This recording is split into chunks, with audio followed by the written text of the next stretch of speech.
Thank you.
key highlights of the program to everyone.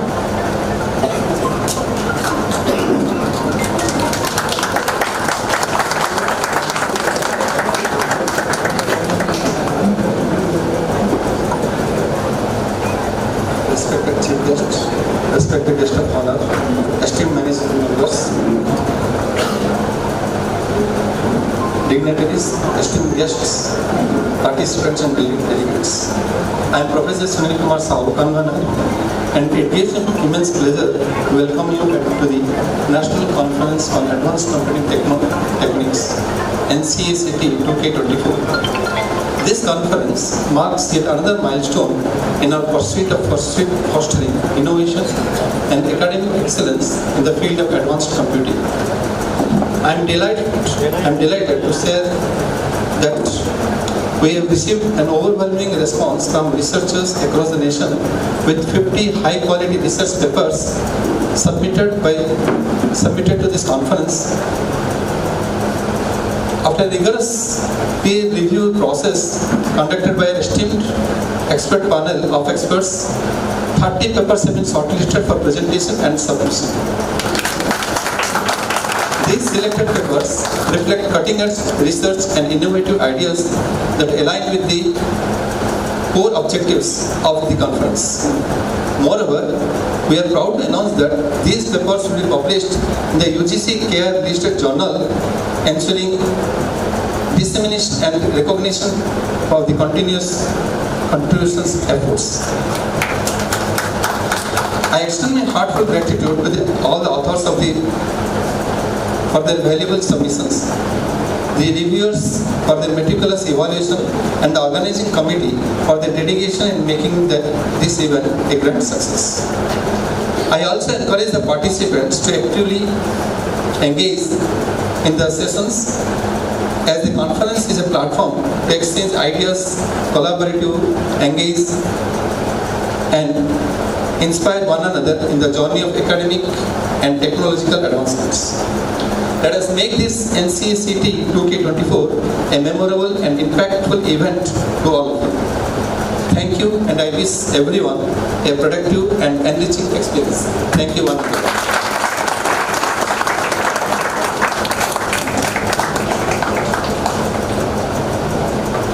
Thank you, Convenor sir. It is my distinct honor to introduce Dr. Gunamani Janna, a distinguished academician and researcher in computer science, renowned for his expertise in image processing, particularly in wavelet transform and neural techniques. He has published over 50 research papers, authored 5 books, and have 5 patents. He is also a senior member of IEEE and a fellow of Institute Engineer, India. Sir, the stage is all yours.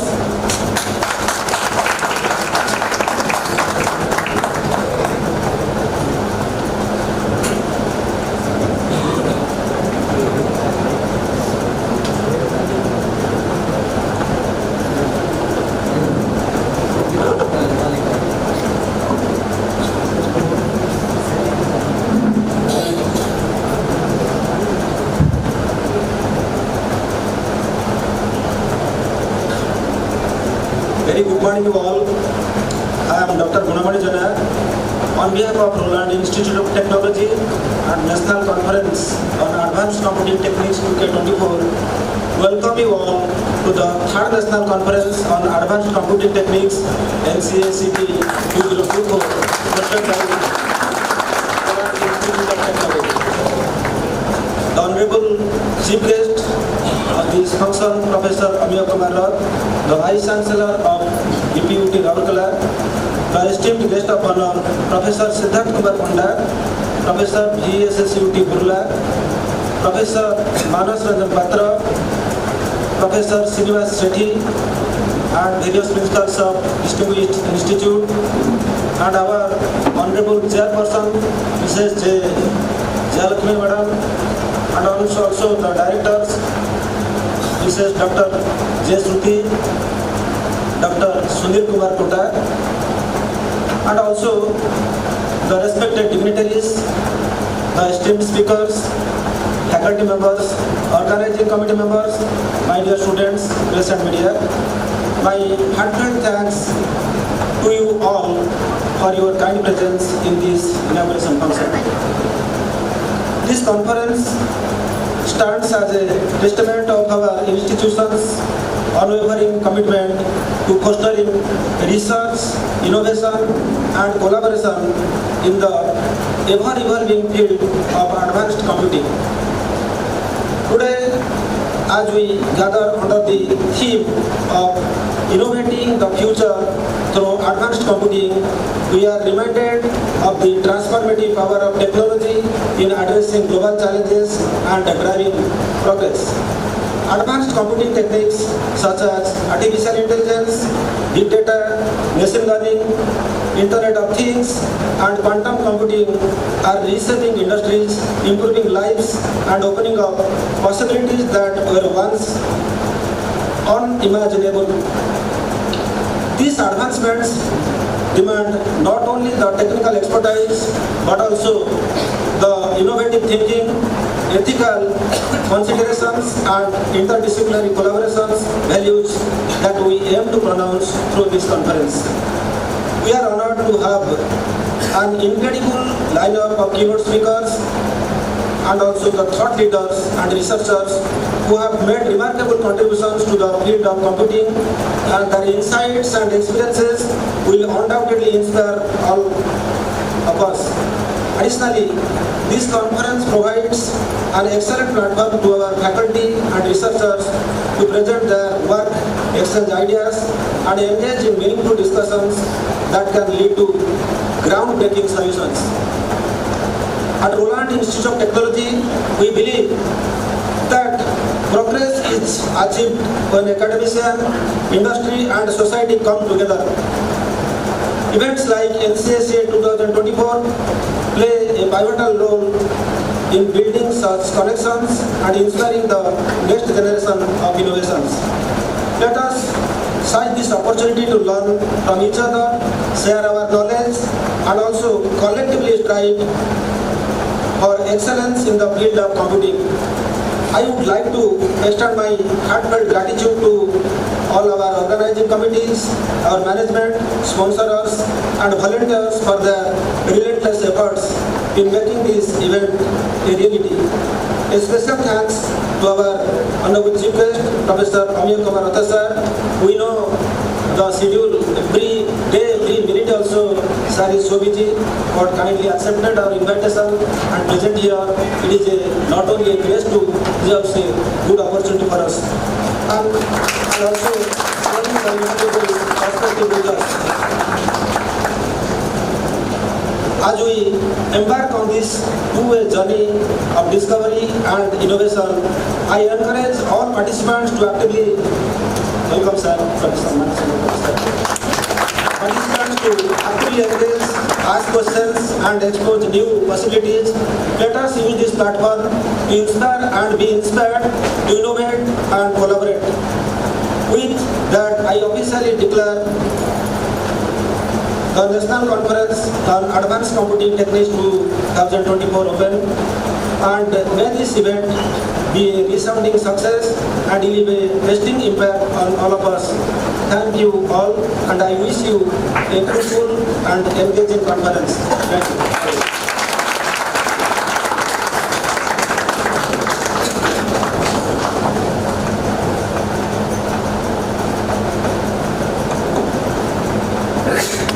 Thank you, sir.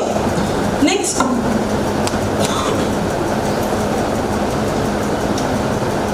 I would like to call upon our esteemed management member, Dr. Sunil Kota, a renowned endocrinologist having 97 peer review publications, 85 conference abstracts, and 25 book chapters to his credit.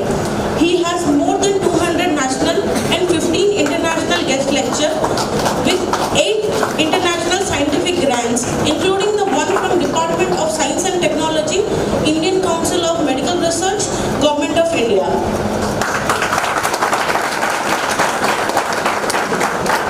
He is a recipient of National Award for Best Innovation in Diabetic Care during the challenging time of COVID-19 from Research Society of Study of Diabetes India, that is RSSDI, in 2020. And recipient of first COVID vaccine Odisha in recognition of his selfless service to people in distress during the COVID times by Government of Odisha. Sir, I would like you to share your thoughts.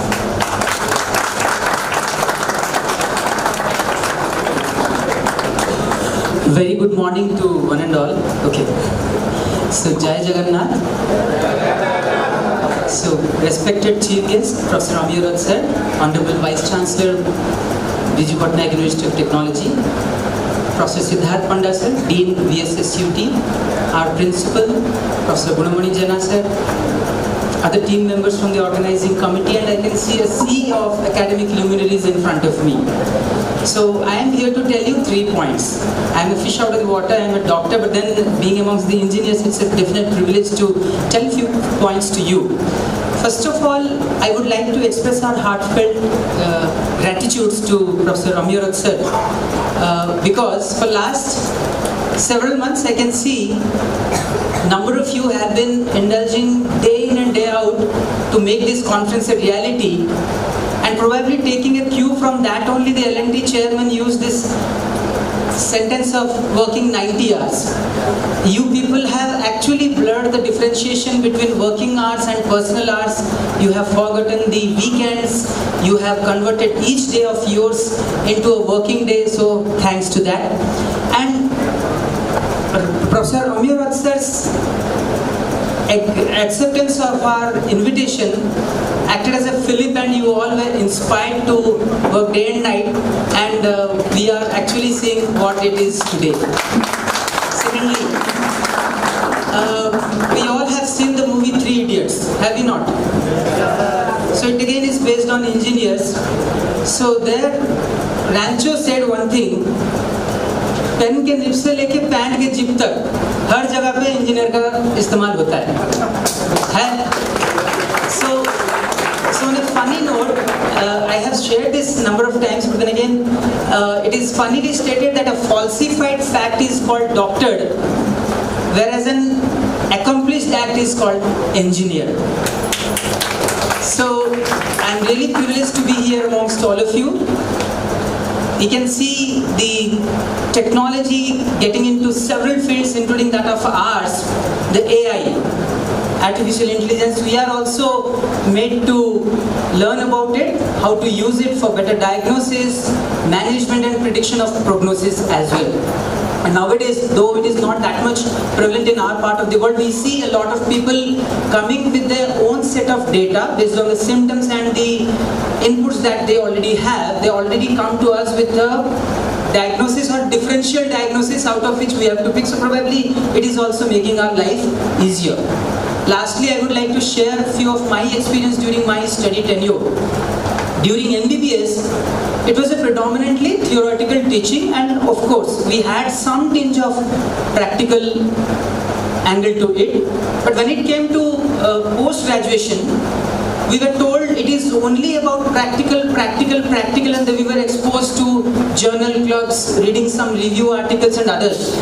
But when it was super specialized in endocrinology, during my residency, it was 50 of theory and practical and 50 of research publication. My Professor Modi, not Narendra Modi, Professor Dr. K.D. Modi, so he used to tell me, you are already now 30 by the time you entered into super specialization. I need not tell you how to read and how to examine patients, but one thing that I would be definitely telling you and guiding you about is publication.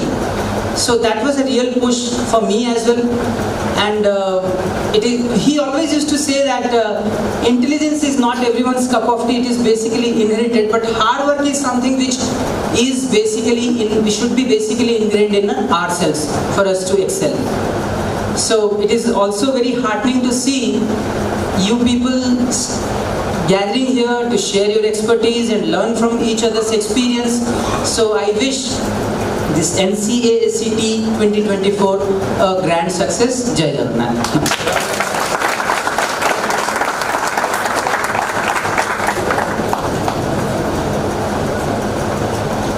Thank you, sir. Now, I would like to introduce Dr. J. Shruti, a gold medalist in B Pharmacy from Barampur University and M Pharmacy from BPUT, currently serving as the director at ROLAND Group of Institution, awarded inspired fellowship from Department of Science and Technology to pursue full-time PhD sponsored by the Government of India at Baramgur University. She has a teaching experience for more than 15 years. Baramgur University has awarded Bhaigav Mahanti Memorial Gold Medal Prize for securing highest mark in B Pharmacy examination. She has also received the prestigious M.L. Khurana Memorial Award for outstanding research by Indian Pharmaceuticals Association. Her allegiance toward education is widely recognized and respected. Ma'am, the stage is yours.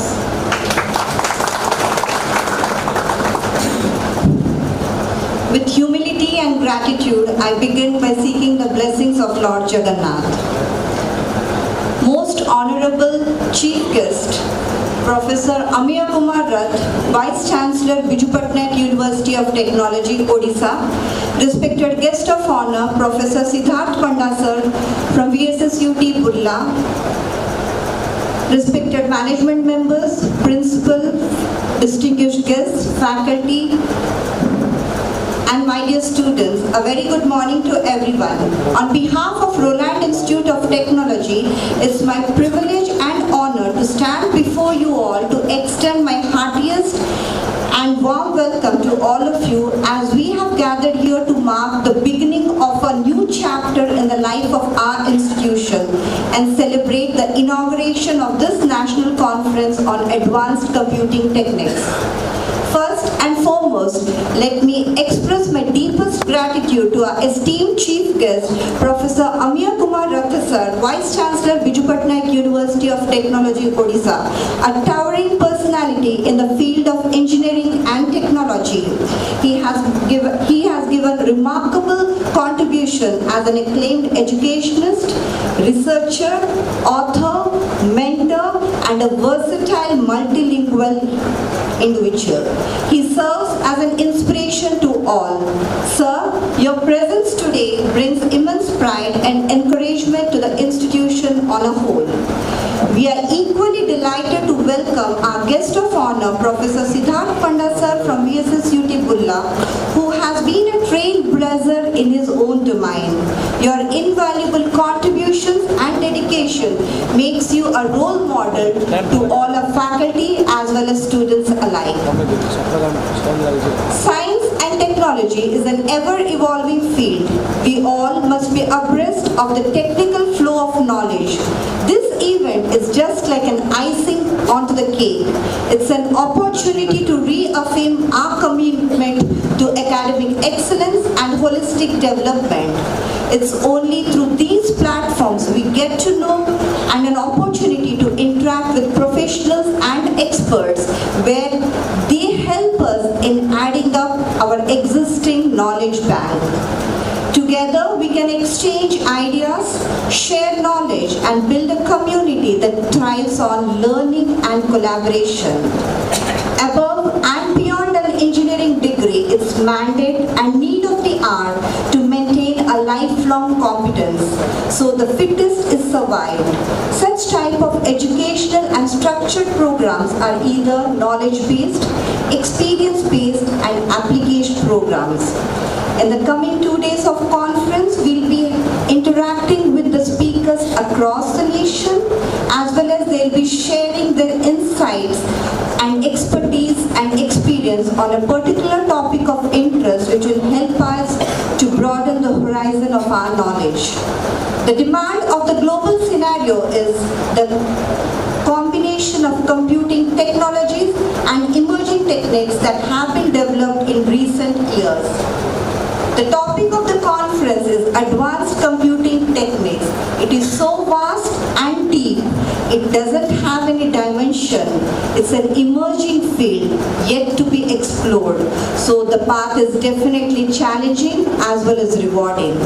To our faculty and student friends, let this occasion inspire all of us to dream big, think big, and work harder and embrace every opportunity that comes on our way.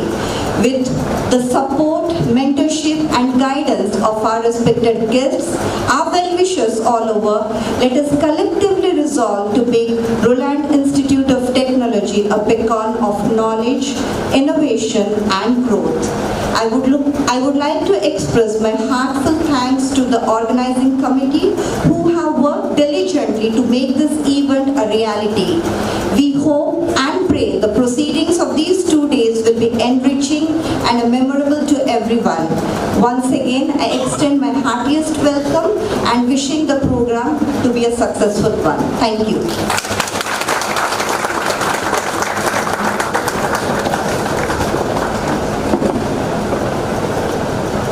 Thank you, ma'am. Now it is my pleasure to introduce Srimati J. Jayalakshmi, our chairperson. She is an esteemed entrepreneur with over 3 decades of experience in managing educational institutions. As a founder member of the ROLAND Educational and Charitable Trust, Barampur, she has been recognized as an outstanding woman entrepreneur by the Odisha State Financial Corporation, that is OSFC. She has also received prestigious accolades, including a medallion from Rotary International. Her visionary approach blends technological education and human touch, inspiring students' success and holistic development. Ma'am, the stage is yours.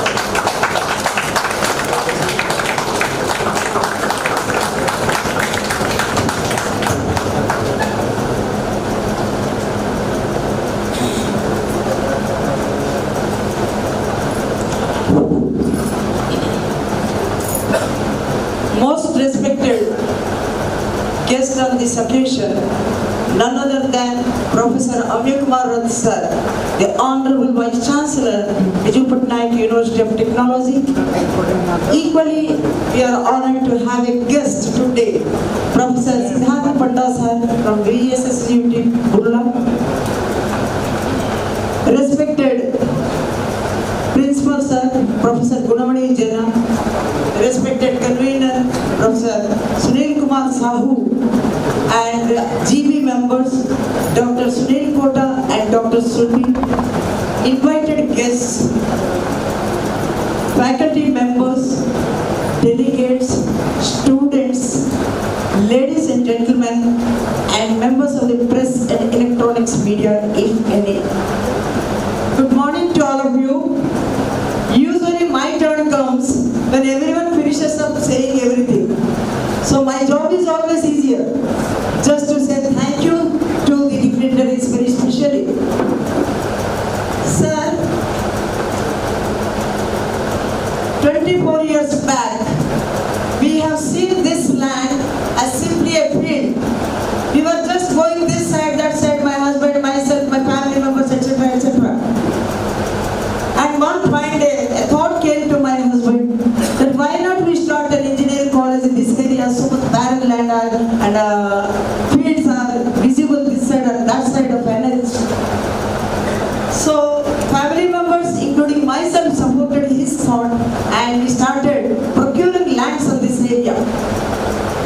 And one fine day in 2000 year, we started this college with the blessings of Lord Jagannath.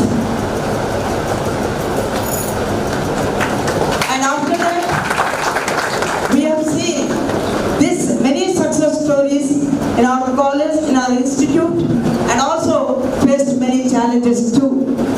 Success stories will have thoughts behind. Those are the challenges. And whatever may be, ultimately we are very happy that we could able to produce the technocrats and supporting the nation's building one way or another. Today we are happy that seeing the smiling faces. Why you are all smiling, I know. Not that RIT is hosting today's this national conference, but only everyone is laughing and smiling, seeing our honorable chief guest, Vice Chancellor. I know, because to get an appointment to meet him is a big thing, is a dream-like thing, and you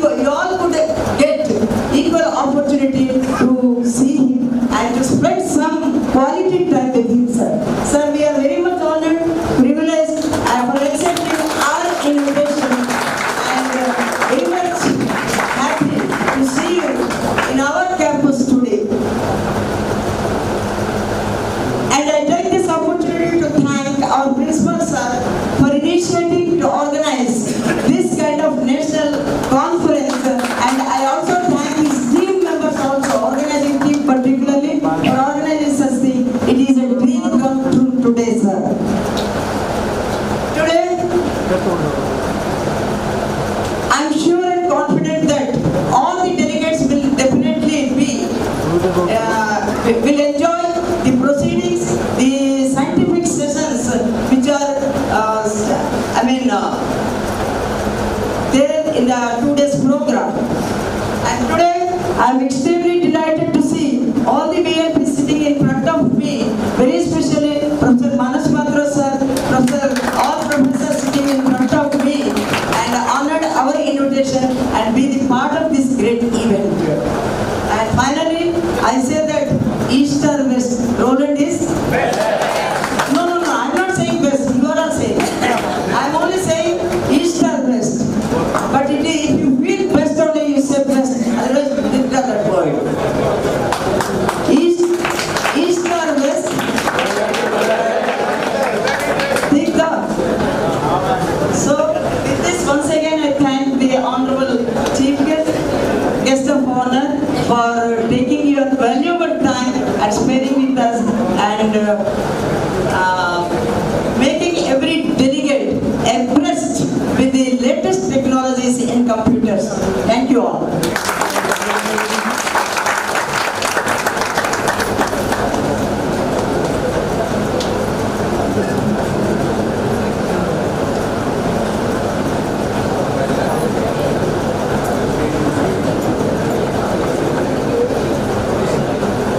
Thank you, ma'am.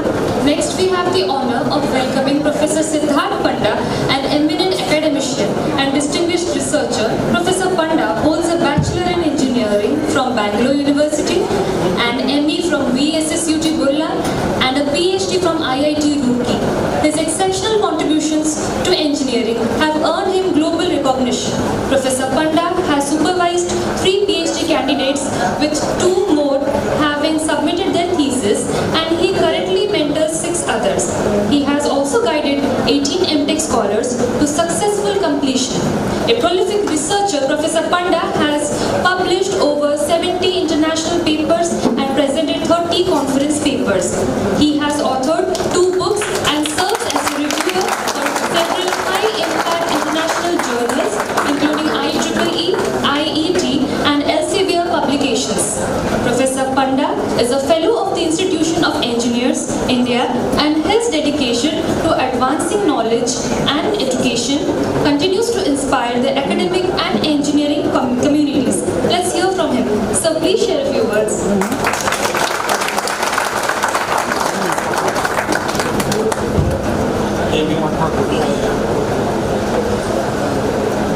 Respected dignitaries on the dais, Professor Amir Kumar Rath, Vice Chancellor of BPUT, the Principal of RIT, Professor Gunamani Jana, Chairperson, Madam Jay Lakshmi, Director, Dr. Stuti, and the Management Member, Dr. Sunil,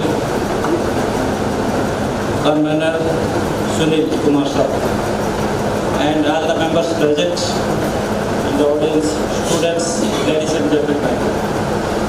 So,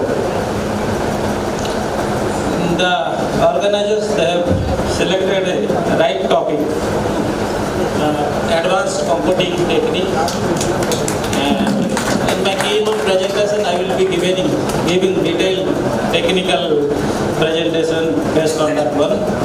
Okay.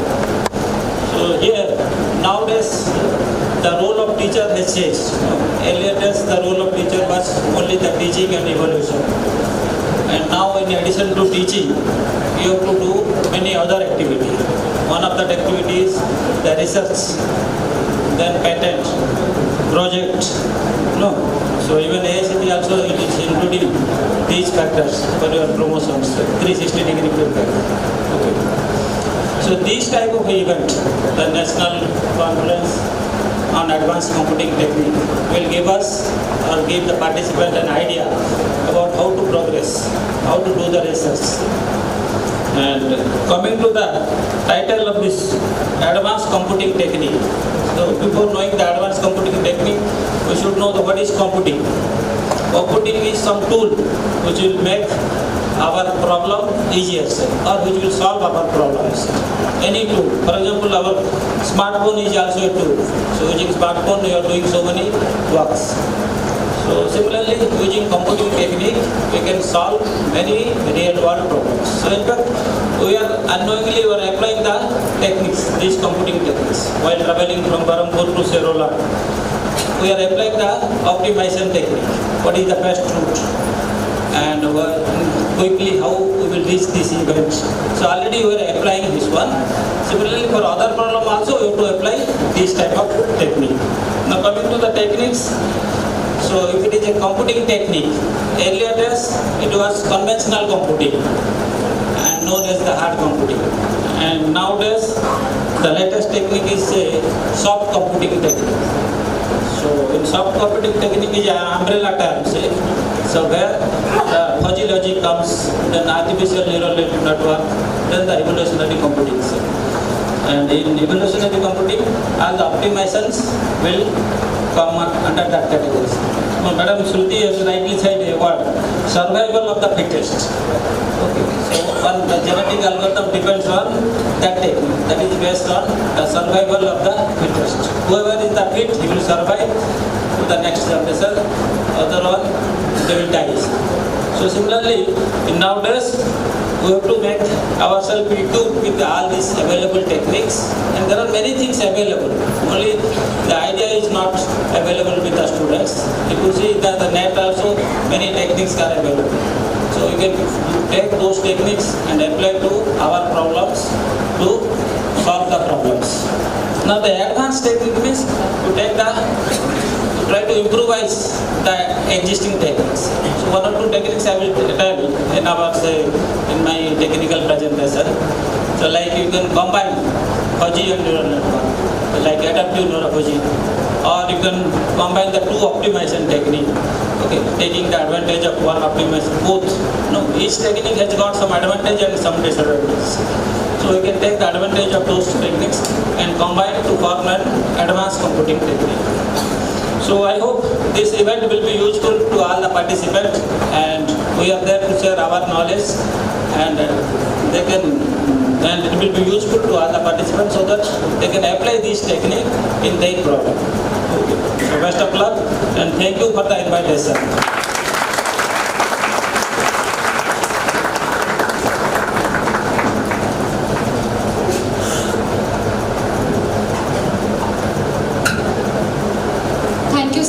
Finally, it is my privilege to introduce Professor Amir Kumar Rath with over 3 decades of experience. He is a renowned educationist, researcher, author and mentor, bringing a wealth of knowledge to his leadership position. Before becoming Vice Chancellor, Professor Rath served as the advisor at Ncact, Bengaluru, and was a Professor of Computer Science and Engineering at VSSUT Burla. He holds an MTech and PhD in Computer Engineering and an MBA in Systems Management. A prolific scholar, Professor Rath has authored approximately more than 150 research papers in national and international journals, mentored 15 PhD scholars, and supervised 20 MTech students. He has also written 9 widely recognized books. His academic influence is further highlighted by his participation in over 100 national and more than 50 international conference program committees, where he served as program chair for 15 renowned conferences. Professor Rath's contribution extends beyond research. He served as a peer team member for Ncact, assessing the quality of more than 15 higher education institutions. An award-winning academician, Professor Rath's passion for excellence in teaching and administration and visionary leadership is set to elevate BPUT to greater academic and research excellence, strengthening its position as a leading university in Odisha and beyond. Let's hear from the legend himself, Honorable Vice Chancellor Professor Amir Kumar Rath. Sir, I now request you to enlighten us with your noble thoughts.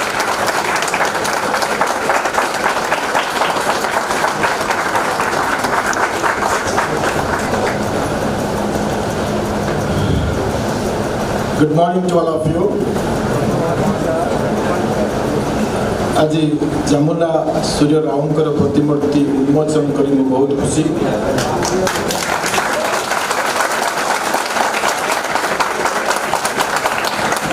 मु जानी ଜାଣିନି ମୋ ପାଖରେ ସେତିକି capability ଅଛି ତାଙ୍କ ପ୍ରତିମୂର୍ତ୍ତିକୁ ମୁଁ ଉନ୍ମୋଚନ କରିପାରିବି। ଆଜି ଆପଣଙ୍କ ପାଖରେ କହି ରଖୁଛି ଯେତେବେଳେ ପର୍ଯ୍ୟନ୍ତ ସୂର୍ଯ୍ୟ ଚନ୍ଦ୍ର ଥିବ ଆମେ ସମସ୍ତେ ଥିବା, ସମସ୍ତେ ତାଙ୍କୁ ମନେ ପକାଇବା, ତାଙ୍କ ଆଦର୍ଶରେ ଅନୁପ୍ରାଣିତ ହୋଇ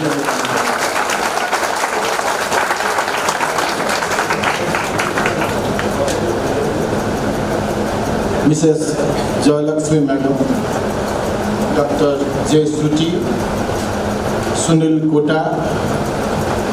Sunil Kota, being a doctor, he spoke about engineering. So it's totally, today we talk about interdisciplinary, multidisciplinary.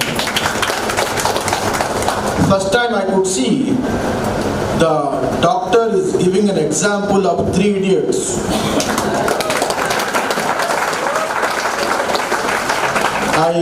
I love that movie.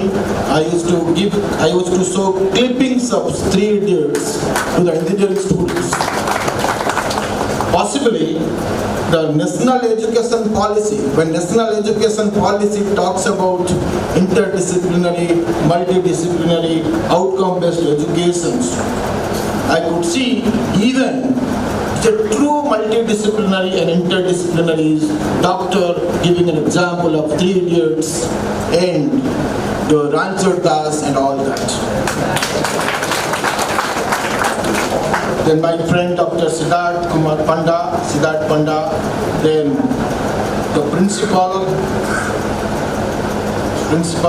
Mr. Jana, then Sunil Kumar Sahu, faculty members, students of ROLAND Institute of Technology, Bangalore. This topic I could see advanced computing. We are the, Professor Manas Patra and Srinivas Sethi, both of them are off the dash, my good friends. They contributed a lot to the society, they contributed a lot to the student community. Today this advanced computing, we are the generation, we have seen the calculators, and we are the generation, we have seen artificial intelligence, machine learning, chat, GPT, generative AI. I do not know, when we go out, we do not know whether you have a generation to talk about the calculators, to talk about the generations. We have seen a 4-bit processors, we have seen 805, we have seen 806, 186, 286, 386, 486, Pentium, multi-core, dual-core. Then we have seen the advancement of hardware and software. I remember almost 30 years back, I had purchased a computer without a hard disk. I was not having hard disk. But without a hard disk, we used to do a lot of programs, projects without hard disk. Then when hard disk came to market, I had a 40 GB hard disk. I just included a hard disk there. Slowly I used to include when I wanted more RAM space, because the industry is such intelligent, they know that if the hardware is constant, software is emerging, then we need to change the hardware. Because of that, hardware and software industry is growing like anything. If you execute a software or if you execute a compiler in a low-end processor, sometimes it will not work. I'm sure that conference like this will definitely help all the students, faculty members and delegates to go one step ahead, to try to convert theoretical knowledge into practical applications. Today the scenario is entirely different. Today we need to go beyond programming. We need to go beyond programming. Like when I was talking about advanced computing, I was teaching computer architecture. I could see the implementation of computer architectures when I am sitting in the chair of a vice chancellor. Let me give a simple example. So, all of you might be knowing about pipelining. multiple instructions will be executed in an overlapped fashion. How to achieve pipelining in a uniprocessor system. So what I could do is, do you know what I have applied? Your result publications, I have applied the technique of pipelining. Let me tell you what I have applied. Pipelining is basically multiple instructions. If it is a sequential, fetch instruction, decode instruction, fetch operand, execute 10 instructions. Each instruction will take 4 clock cycles, 10 instructions will take 40 clock cycles. That is non-pipelining system, sequential system, okay, which was being held till I joined BBUT. Evaluation of answer scripts, all the answer scripts completed, examination completed. After 15 days, it used to come from all our place to ROLAND. Then start coding, then start scanning, then upload. After everything upload, start evaluating the answer scripts. That is non-pipelining sequence. What I did was, after each examination completed, I told same day night it should reach ROLAND. Next day coding, next day scanning, upload, evaluation will start. By the time you complete your examination, 90% of my evaluation will be completed. So, another 3-4 days for 10% of answer scripts, and the result we used to publish within a week. I have not done any miracle. I have applied whatever I have learned and taught for more than 20-30 years. I thought I will implement here, and we were all successful with coordination and cooperation of all the faculty members of the entire state. Scenario in education system is entirely different nowadays. There are a lot of research people have done in education technology. I do not know how many of you have read papers in education technology. There are good papers people have developed, making the class interesting. Like the question is, in the mobile world, all of you are having a smart mobile phones. Taking the concentration of students by the faculty members is very, very difficult nowadays. Maximum 15 seconds, 20 seconds, you take the concentration of all students, unless and until you apply some different techniques to make the class interesting. So it's a challenge before the faculty members. In our days, 30, 40 years back, we were all listening to the lectures, faculty is giving information. We are trying to collect information from the faculty members. Now the responsibility has changed. The faculty members the latest responsibility is, he has to take the concentration of students. There is shift from faculty-centered learning to student-centric learning. The responsibility has been shifted from the students to the faculty, or faculty to the students, whatever you say. My point was, students used to take, grab the information from the faculty members. Now the situation is, the faculty used to take the attention of students, making them understand and go beyond understanding the subjects. It's not only understanding the subjects, go beyond that. Faculty has to teach in different level altogether, analysis level, create level, evaluate levels. I remember during my stay at Ncact, we developed around 21 manuals for the quality of educational institutions. We have understood what teacher education institutions work. I understand the kind of work like how teacher education institutions will work. We have developed a manual, teacher education manual. I have understood the technique of how legal education work.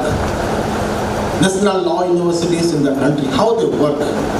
We have developed manual for law education. We have developed manual for medical. We have developed manual for Unani, Siddha, pharmacy. yoga, naturopathy, all those manuals we have developed, apart from manual for autonomous colleges, affiliated colleges and universities. The most I used to look at the beauty part of the students. We have organized, like examination is one part of it. You might have seen that we are taking some harsh decisions these days because quality is very important. I work in the quality organizations. I look at the quality in each and every aspect of it. We have organized the BPUT Tech Carnival. How many of you have, I think some of you might have participated as well. Conducting events in different places and competitions among different places.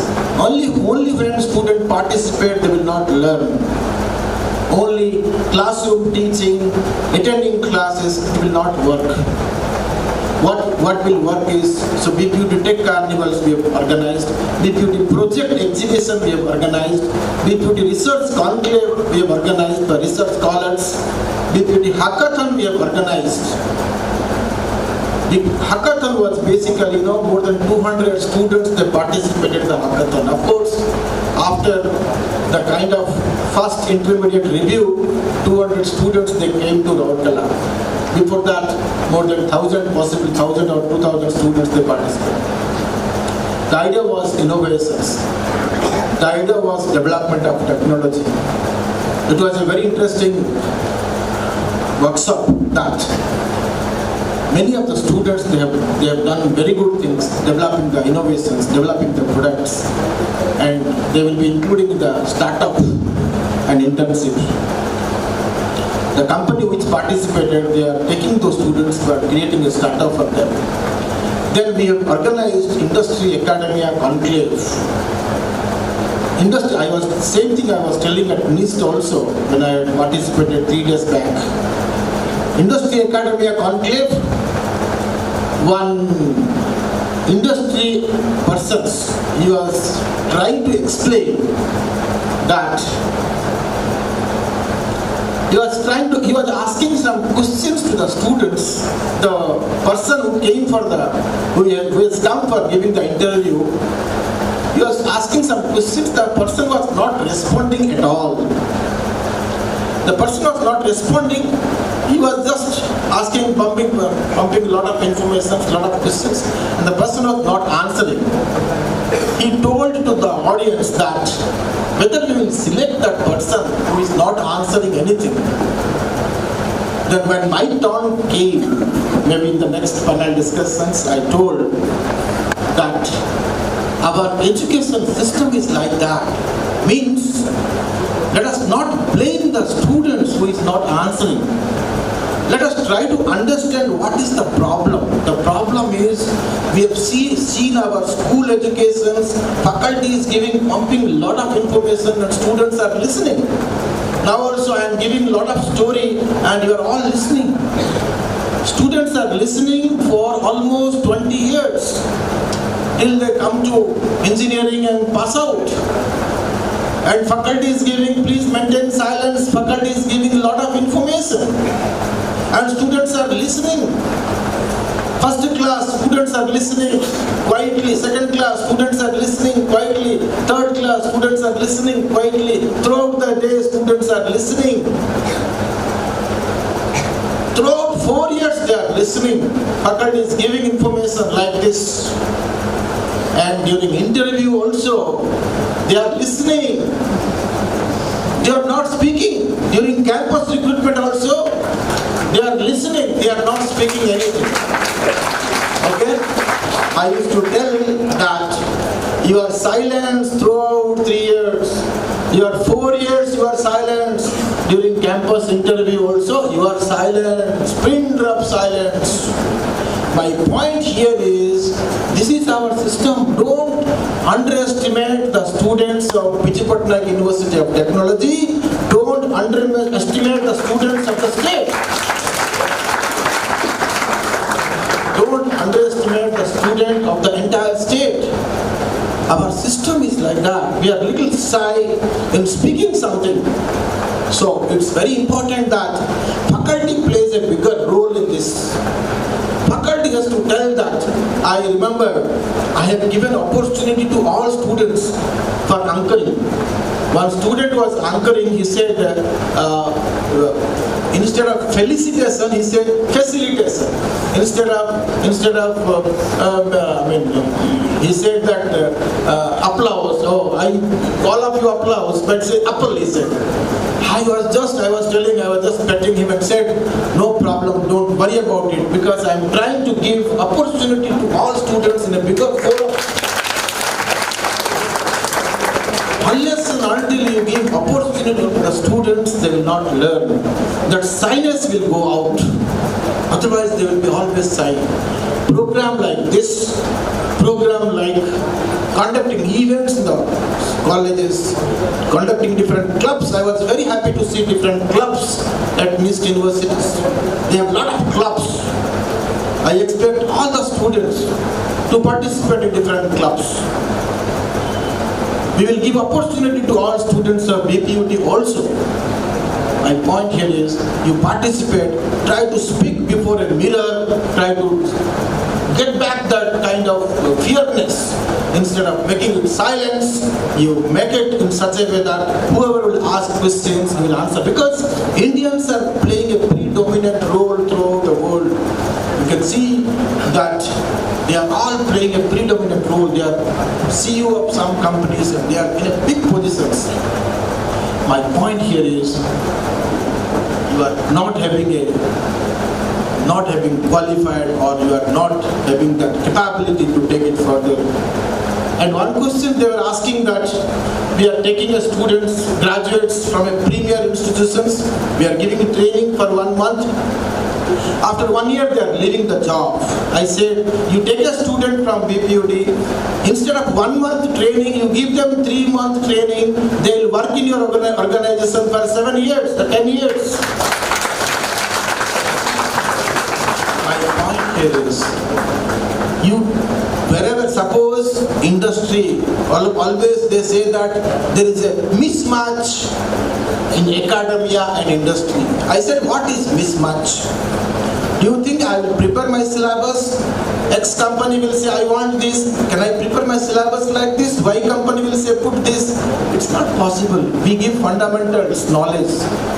Holistic development of student is very important. What do you mean by holistic development of students? Graduate attributes are defined. Graduates' attributes are defined by NBA, NAC, NIRF and EPIT Accreditation Board of Engineering and Technology. What are the graduate attributes students should possess when they complete 4 years? Those graduate attributes are knowledge of engineering, problem analysis, investigation of complex problem, how to use modern tools, working in a team, environment and society, professional ethics, finance management of finance, project management, lifelong learning. These are the graduate attributes students should possess. With these graduate attributes, we have developed the syllabus in such a way that after final year, all those graduate attributes you should possess to get a holistic development of students, to become a good human being, good citizens of the country. Okay, that's very, very important. Teaching learning plays a vital role, predominant role. How to make class interesting is very important. Lot of teaching methodologies, trainings are being organized in different places. At BPUT, we organize faculty development programs. We have organized workshop for NIRF. We have organized workshop for NBA. We have organized Indian knowledge system. We have organized different workshops. You can learn more from the workshop, participate in different events organized by the institutions, by the universities. Program like this in advanced computing, there are a lot of advanced computing tools and techniques are available. Then next level is communications. Like we have lived life without communications. We have lived life without a mobile phones. Our parents, they don't bother whether we come at 6 o'clock in the evening or we come at 8 o'clock in the evening or 9 o'clock. They don't bother. They don't bother that whether we come early or not. Now the children is 10 minutes late, the parents are worried. The parents go to school and ask, why you have given 80 marks, you have given 90 marks to that students, why you have given 80 marks? But the parents should go and ask whether my student has knowledge, whether my student has understood skills, whether my student has understood competency, whether he is good in behavior. That's important.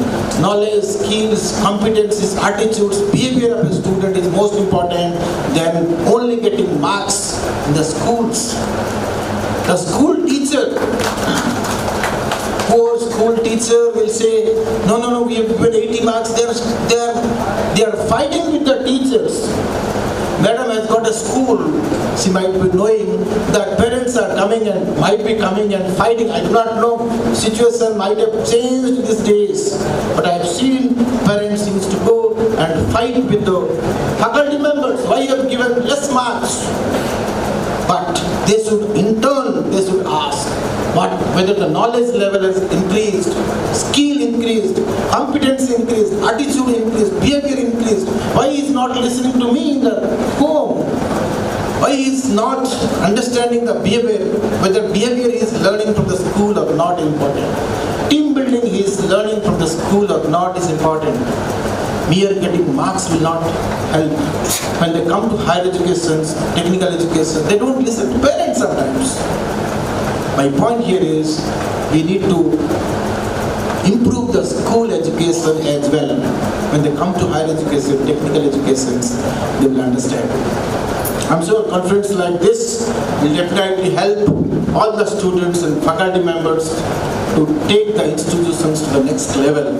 I'm very happy to be here, part of this conference, ROLAND Institute of Technology. More than the universities, like your university started in 2002, but I hope this institution has started almost year 2000, and pharmacy, of course, you have started much before. Give quality education in the state of Odisha, give quality education in the region, Barampur and places, give quality education to the students, so that students, instead of going out from Barampur, either they will come to NIST or they will come to ROLAND. That's very important.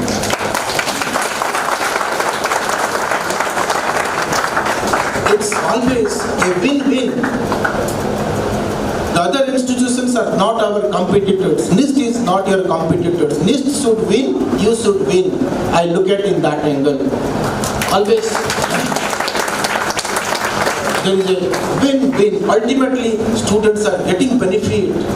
If you are making collaborations, okay, I am planning to have a junior hackathon.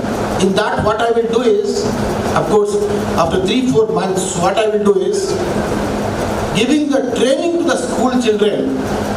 We are tying up with OKCL. They will give the training to the school children, 9th, 10th, 11th, 12th. And each college, I will take some students, I will train those students, they will be mentored to the school students. Ultimately, we will have hackathon for the entire state. That I am naming it a junior hackathon. For the entire state, BPUT will organize junior hackathon where our students will be participating, where the school children also will participate. There is a win, 5 win. If you want, I will explain what are those 5 win. Okay, there is win-win. Now in this process, there are 5 win because OKCL has given the mandate that all the school children of the state should be computer training to be given to those students, IT training to be given to the students. In the name of hackathon, they will give training program. Finally, we will have hackathon competitions in the total state of Odisha that we have planned because serving the society is very important. It's not that we are giving education to the students as well as we do something so that the society and the community will get benefit out of it. I'm sure with the participation and organizing the conference like this, students will be motivated, take part in this program, participate, listen to the lectures, listen to the speakers, try to get something. If you're understanding 10% of it is sufficient, don't try to understand everything. If you understand 10%, try to implement in real life. Try to think about a problem is most important. Try to think about a problem. It's not that whether immediately I'll find a solution to the problem. If you think about a problem, your innovation will start. Now the processing will start because students, children are very smart these days. I'm sure this conference will definitely help all of you to take your institutions to a next height. Thank you very much for inviting me here. Thank you.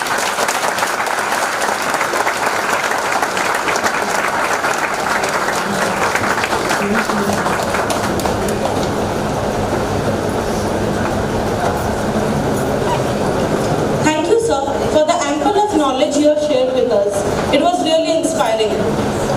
I would now like to invite our esteemed delegates on the dais to kindly proceed with the release of conference proceedings.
Chairperson, Srimati J. Jayalakshmi ma'am, to kindly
respect. Let's give a round of applause to our chief guest and guests of honor.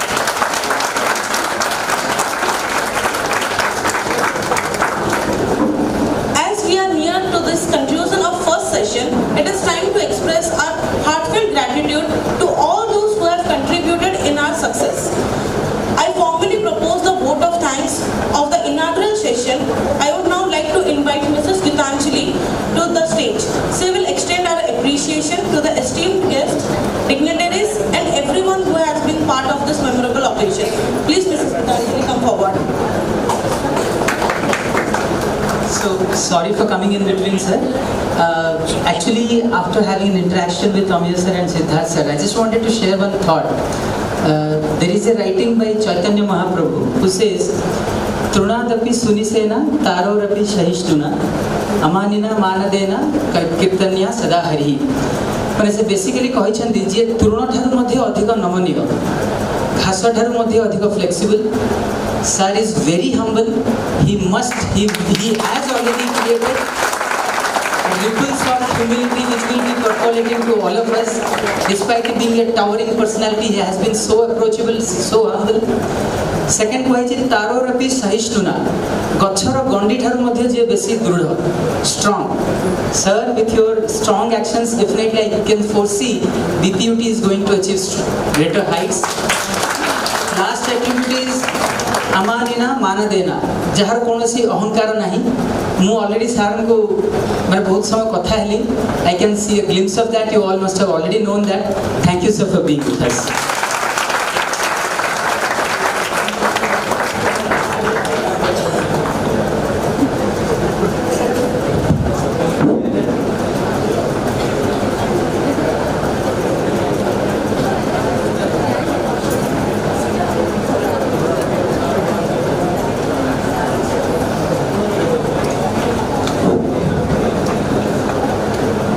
Respected dignitaries on the dais, this is Professor Gitanjali, Department of Computer Science.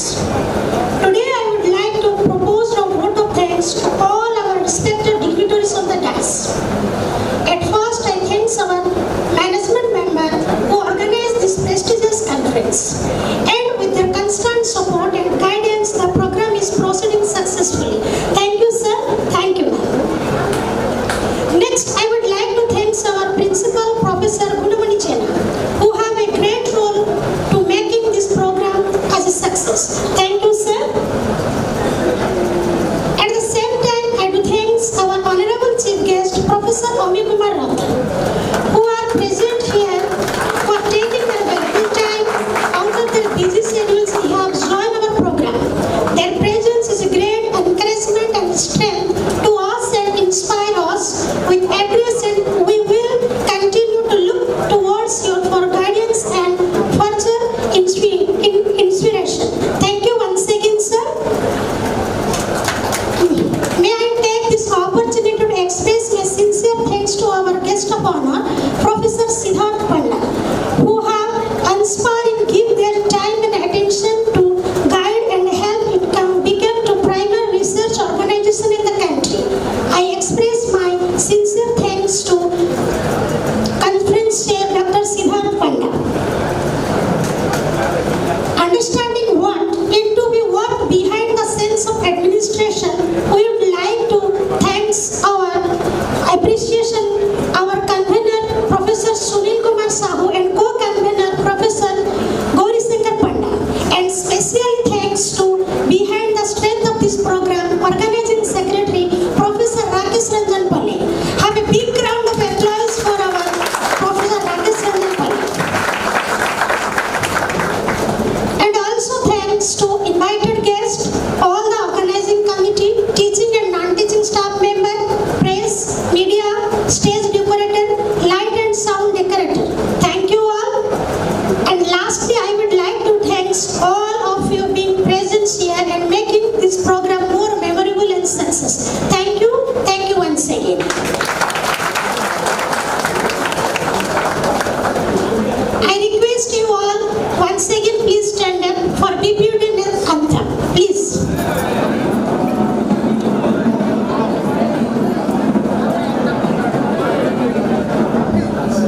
equation in the existing technique, or you can hybridize two or more optimization techniques to get improved performance.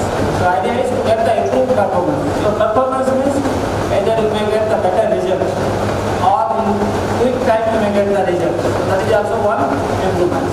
So depending on our objective, you can propose or utilize new optimization technique. And whenever you change something, suppose you are improving some technique, first step is you have to justify that this improved technique gives a better result than the existing one. So how to compare? And that comparison should be a vague comparison. So those issues I will be discussing, implementation issues and comparison, and then we will take some standard functions and we will show how the comparison is done for the improved and hybrid optimization technique. So before understanding the soft computing technique, first we should know what is hard computing technique, that is conventional computing, and which is depending on our mathematical functions. So for example, if you want to find the maxima of a function or minima of a function, you find the derivative of the function and equal that to 0 and we find it. So for that the function should be derivative, differentiable, then only you can find the minima or maxima. But many problems where it is difficult to find the derivative of that. So in that case, if the complex and complicated problem, you will go for other approach, that is soft computing techniques. So hard computing techniques are single point, heavy computational pattern, and slow convergence. And soft computing techniques are, there is no mathematical restriction. They say, even if the function is not differentiable, still you can find out the minima of that multi-point sorts, and it is easy to implement. So this is in many areas there soft computing techniques have been applied, like signal processing, pattern. To name any field, there is a scope to apply a soft computing technique in that field. Whether it is electrical engineering, civil engineering, or mechanical engineering, obviously computer science is there. There are the people who develop the technique. So nowadays, interdisciplinary research is the basis here. So any technique requires the idea from all the fields. So getting computers to do the task that we define as the intelligence, and sometimes even simple things are difficult to program, like say recognizing a face. So easily you can recognize a face, but to write a program to recognize a face will be a complicated part.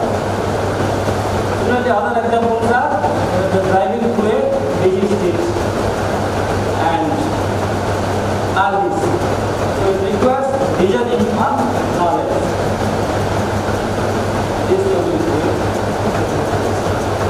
So to develop the soft computing technique, many disciplines, that is interdisciplinary, computer science, psychology, philosophy, linguistics, so all these things are required.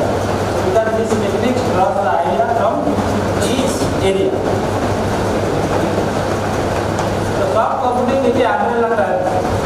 So fuzzy computing, zero computing, and evolutionary computing. So in evolutionary computing, first the genetic algorithm was proposed. Later on, many optimization techniques they have been proposed. So nowadays, every day, many new techniques have been.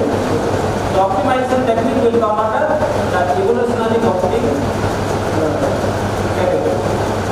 Examples are all the optimization techniques. So all the optimization techniques, there are something in common.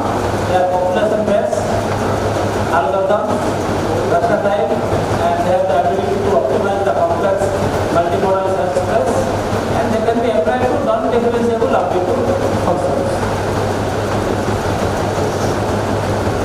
So for example, the GA effect, the genetic algorithm, it draws the inspiration from the human development. As I said, the survival of the fittest. So for the next generation, only those people will go only who are fittest. And the human development, based on the human development, the genetic algorithm has been developed. Okay, like the initial population generation, fitness function evaluation, then the selection, crossover, mutation. Next, we will go to the new generation.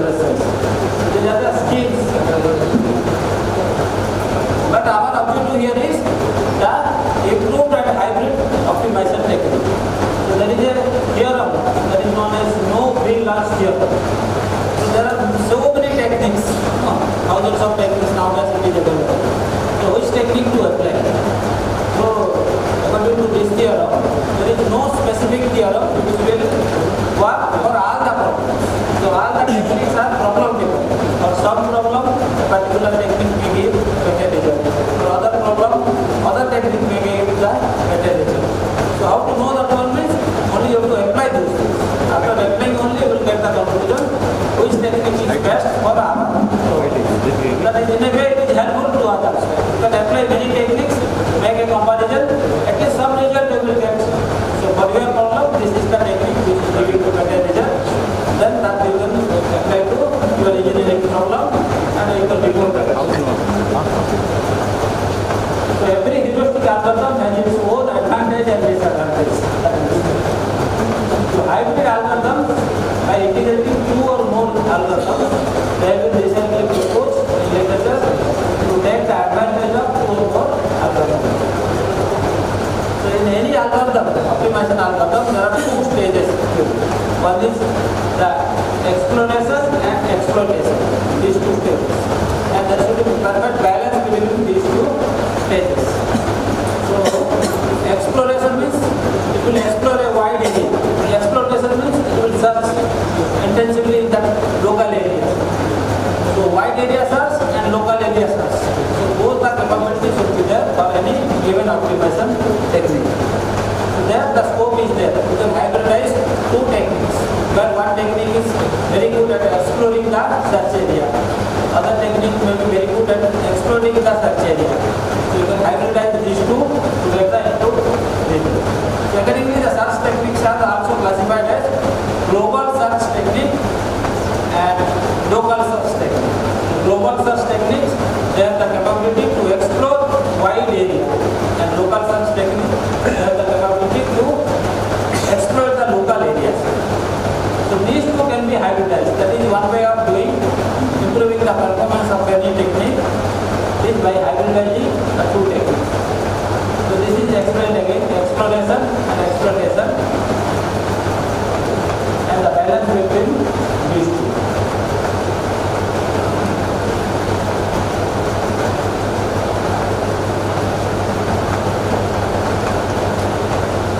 This is low level and high level. This is something other. Take one.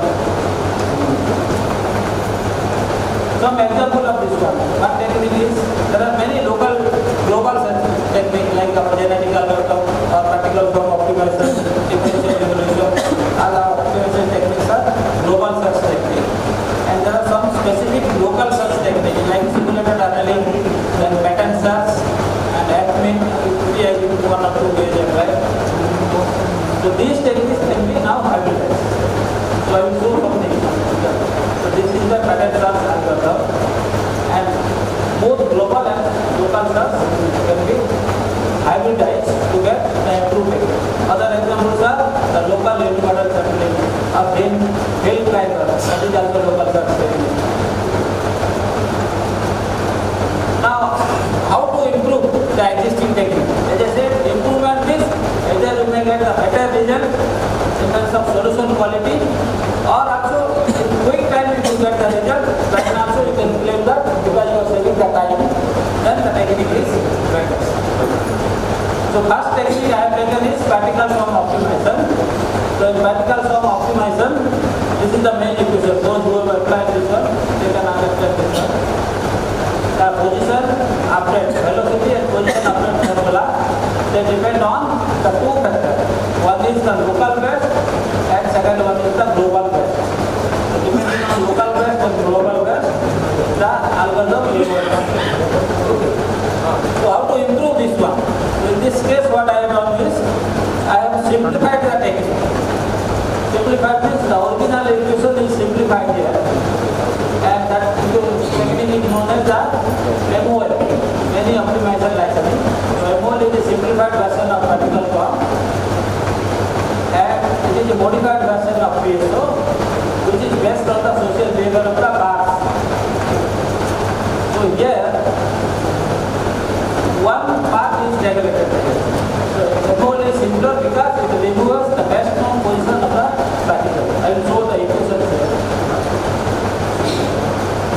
that equation, one part we will remove. The local mass suppose if you remove, then it will be simplification. So the calculation will take less time. So after claiming this one, you have to justify also. You take the problem and apply the original technique and this simplified technique. And in some cases what happens, if the problems are simpler, no need to go for a complex optimization technique. Even simple technique also will give us the equally good answers. In that case, you can apply a simple technique so that at least in quick time you will get the results. So that I have taken for an electrical engineering problem, and this is the way to cover. You could change something technique like enroll and some objective function I have taken, and if some results are available, published results, so include those also in your papers. The bracket 9 means the papers are published results. Here some published data are available and you have applied your technique. So if your technique gives the better result than those published results. So here a simplified technique is applied, but still it is giving better result than the original. Original is the PSC as well as the other technique which are published in the literature. So when you simplify this one, it should give the better result. Okay. So better result between our criteria it may not give, but in majority of criteria makes give. Okay. Like say I say the maximum of 2. So that is the minimum in case of when you apply the above technique. And corresponding figure also you can draw and show. Now we will take some in general. Similarly, one more technique we will take and we will see what is, we will explore the possibility of improving that technique. So this is also a recently proposed technique, gray wolf optimization. And this technique, there are 4 categories of wolves: alpha, beta, delta and omega. In that order, alpha is the best one, followed by beta, then delta, then the omega. So in the original GW technique, in the original GW technique, out of these 4 categories of wolves, the least category, that is omega, is neglected. And the position is updated based on the other 3, alpha, beta and delta.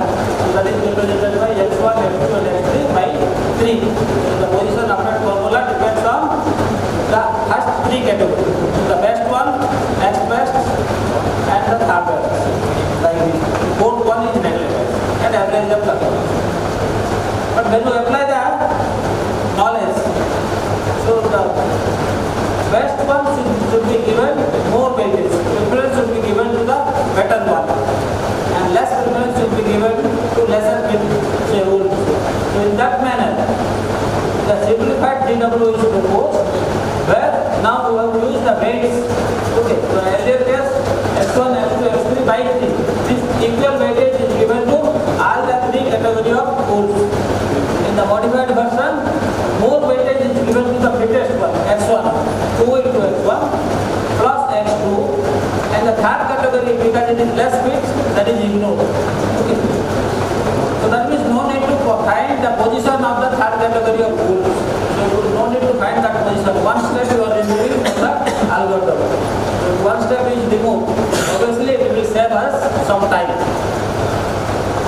So it not only reduces the complexity, but also improves the execution time as well as the solution quality. Because the fitted wolves are given more weightage and one step you have to remove.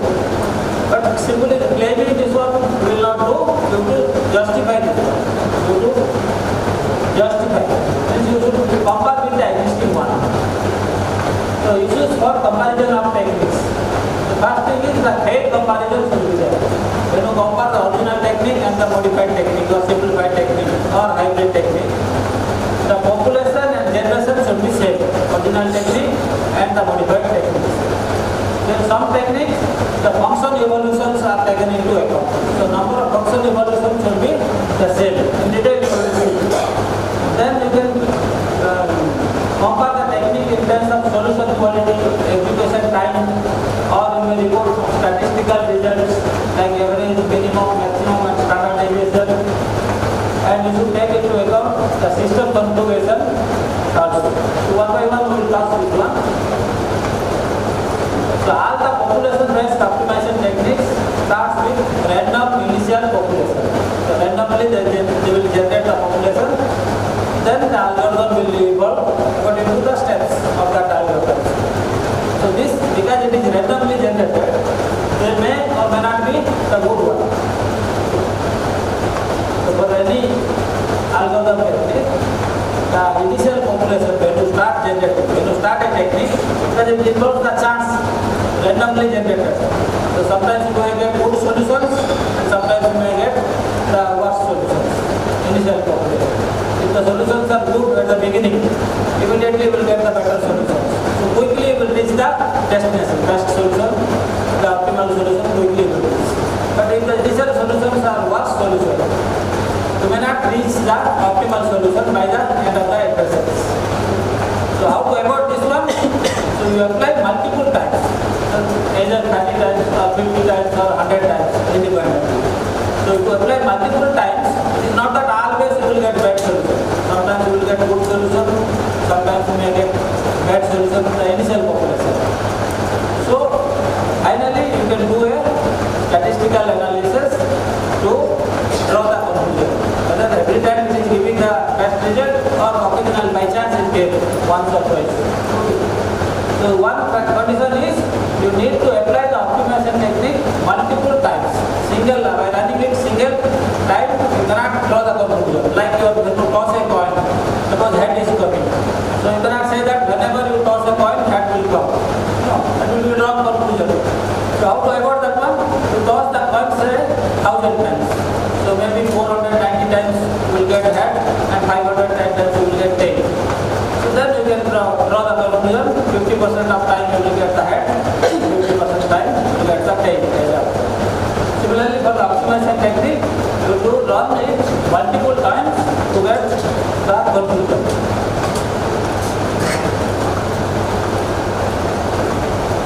Next is the fitness function evaluation. So all the algorithm may evaluate the how good the solutions are. So in some techniques, what happens? In one generation, twice they will evaluate. In some cases, in one generation, only once they will evaluate. So if you evaluate more number of times, chances of getting better solution is more. So it is like when you throw a dart 10 times and other person is throwing the dart 5 times.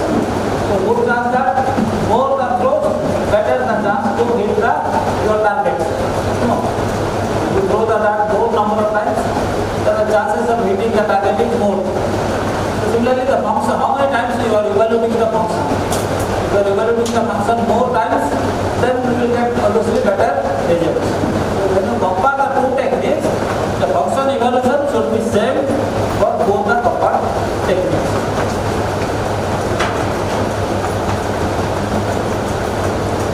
Next, others, these are not that much important, but when you compare your result with the published result, so that result might be some 10 years old result. That might have educated in some other version of the MATLAB with different computer configuration, the RAM.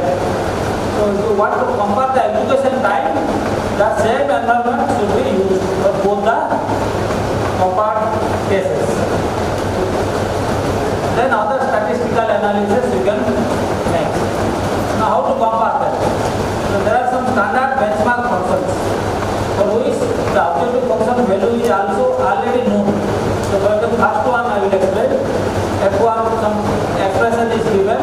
Our objective is to minimize f of x.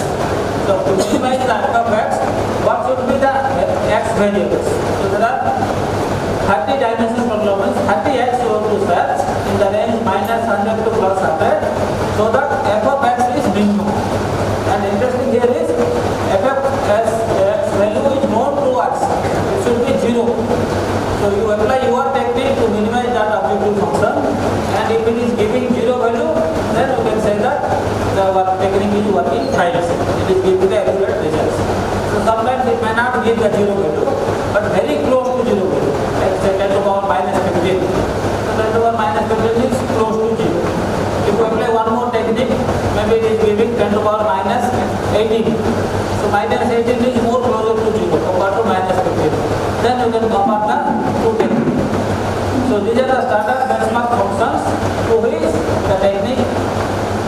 generally applied to show whether your technique, any new technique or hybrid technique or improved technique, first you will apply to standard functions.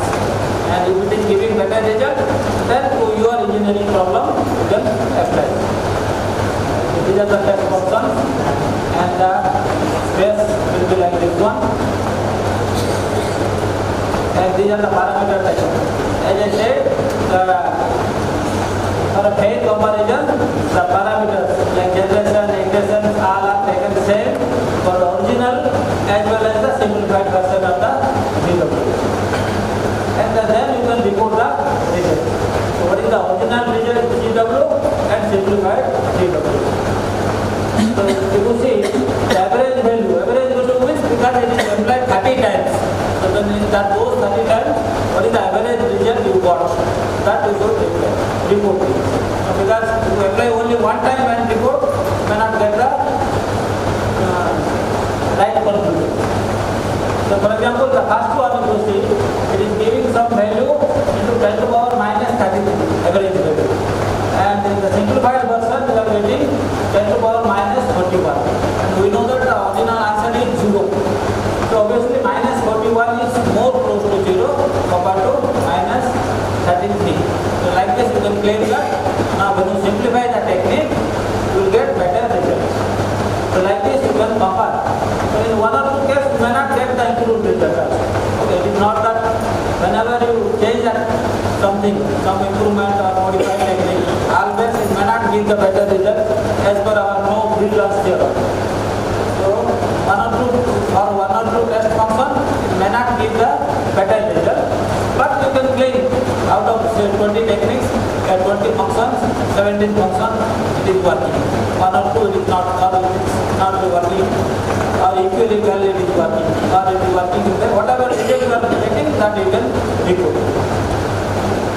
But the advantage of this simplified technique here is we have eliminated a step, but still you are getting the better result. So when you eliminate a step, your time will also reduce. So that is also one advantage. That also you can calculate and report. Okay. So this is for other test functions. Many test functions are taken, and you can compare with the other published results like sin cosine, algorithm, particular form of estimation. Yes, all are available in the literature. From there it is taken, and this is the time comparison of computational time. The original GW, if it takes the first function 4.99 seconds. To run it 30 times, it takes 4.99 seconds because it is written in the MATLAB program. And simplified it takes 4.9 to 4.7. So you can report how much reduction in the execution time, because time is also important. So that you can report. And for all the functions, so you are getting less time because one step you are eliminating. You are not finding the position of one category of tools. In the original category, 3 category of tools position is calculated, then the average. But in simplified version, only 2 category of tools are calculated, then using some weighted average you are calculating the position. And for better resolution, you can draw a graph like this one. Easily the reviewer can understand how the execution time is less in that simplified version. So this is one. This is for other test functions, the time and the graph. So this is again one set of test functions. There also you can apply and compare the time. So with all the time, each time you will get the less time. So every time the percentage reduction, around 4%, 7% time you are reducing. So you can record. So like this, there is a scope for improvement for any optimization technique. Now, how much time is left for me? Still there? Okay. Similarly, you can take any other technique.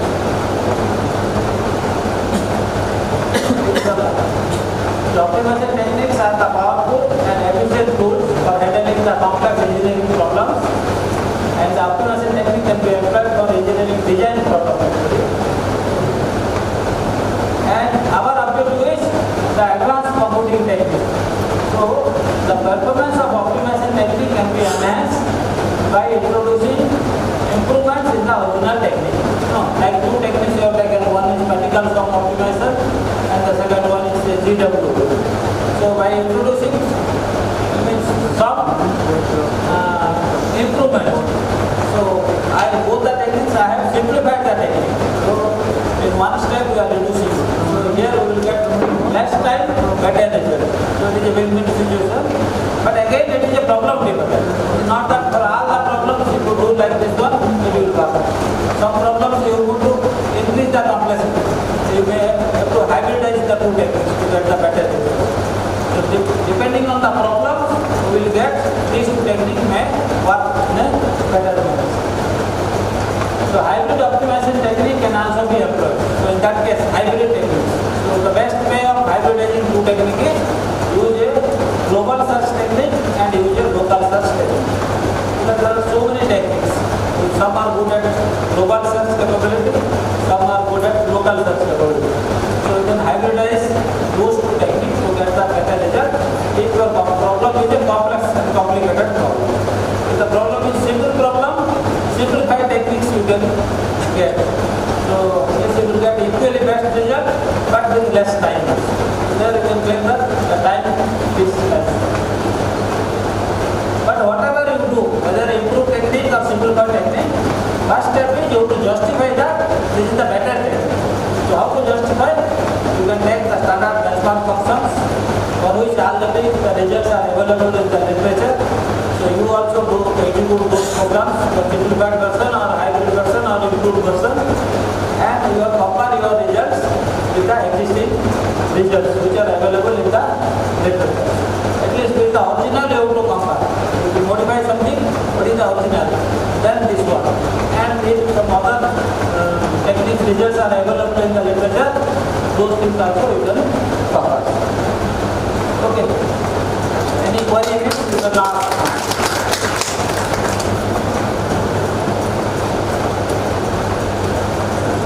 Yes, sir.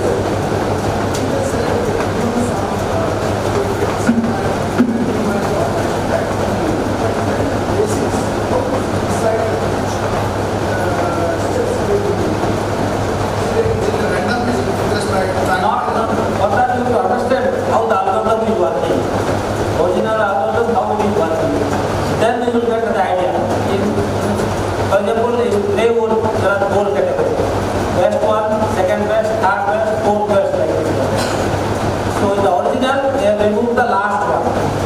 So if you remove one more, what is the result? Obviously the best one you should not remove. Okay. So after understanding that algorithm, you will get an idea.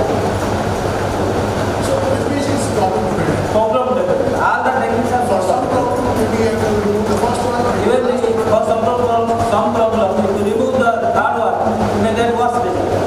Okay, it is not guaranteed that if you simplify, you will get the better result. All are problem dependent. In one of the slides, you mentioned about cognition and social. That is the two terms used. What exactly do you mean by cognition? That is the two types of PSO. PSO has particle sum optimization has got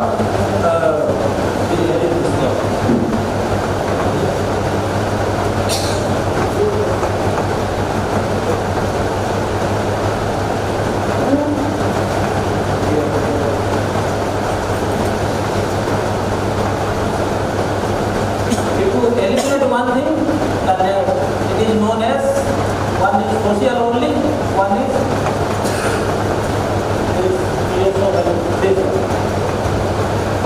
so to make one original equation is this one, full model. When both phi1 and phi2 are greater than 0, both are not neglected. So if you include everything, that is the original version. So if you remove one, if you make one factor as a 0, so if phi2 is 0 means this part you are removing. Only up to this part you are left. So that version of PSO is known as combination only PSO. Similarly, social only PSO. If again phi1 is removed, phi1 is made 0. So that means this equation you are totally removing. So when you are removing the equation, execution time will decrease. So that version of PSO is known as social only PSO. So that is the name given to different version of PSO by simplifying the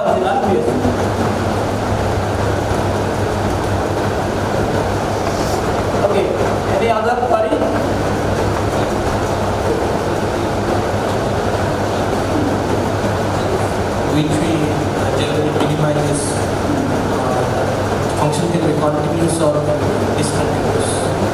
Any That plots can be get using MATLAB. All the functions plots can be get using MATLAB. Discontinuous functions plots. Whatever your objective, if the MATLAB expression is there, you can get the plot. No, like the I have shown now. Yes. The fact space. Yes. Yeah. Exactly. These are the local optimization problem. Unimodal means there will be only one maxima or minima. One minima. There are some problems they are known as multimodal. There are many maxima and minima. Like this one. The last two. There are many maxima and minima. So accordingly the problems are classified as unimodal problems, multimodal problems. These are the multimodal problems. There are many maxima and minima. So some problems are multimodal, like modular design problem is a multimodal problem. Some problems are unimodal problems. So we can plot this one. These are the MATLAB Discontinuous functions also. So if the expression is there, we can plot.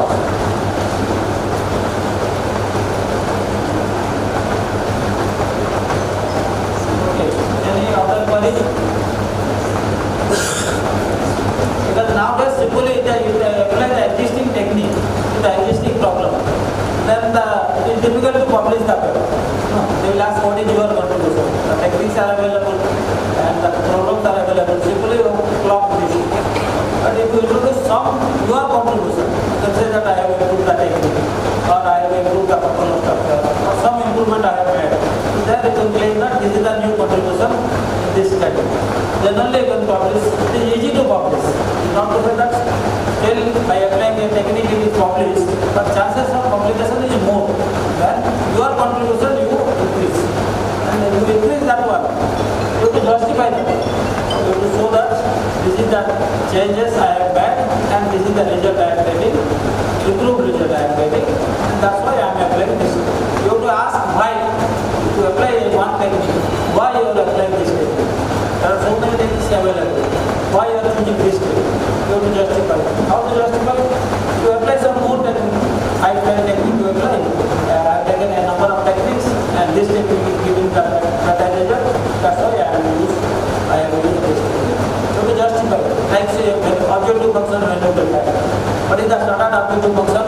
That is people are using the literature. You use that one and try to change that. Some introduction, you introduce some abilities. If you get the better result, then you can claim instead of that objective function, you are using this objective function, the performance is further increased. Sometimes you may not get the better result. It is not that if you change something always, because people already they have done so many research. You may not get. That's why research is uncertain. Sometimes if you work for 1 month, the output will be zero. Sometimes in 2 days you will get better results. You should have patience and keep trying. Okay.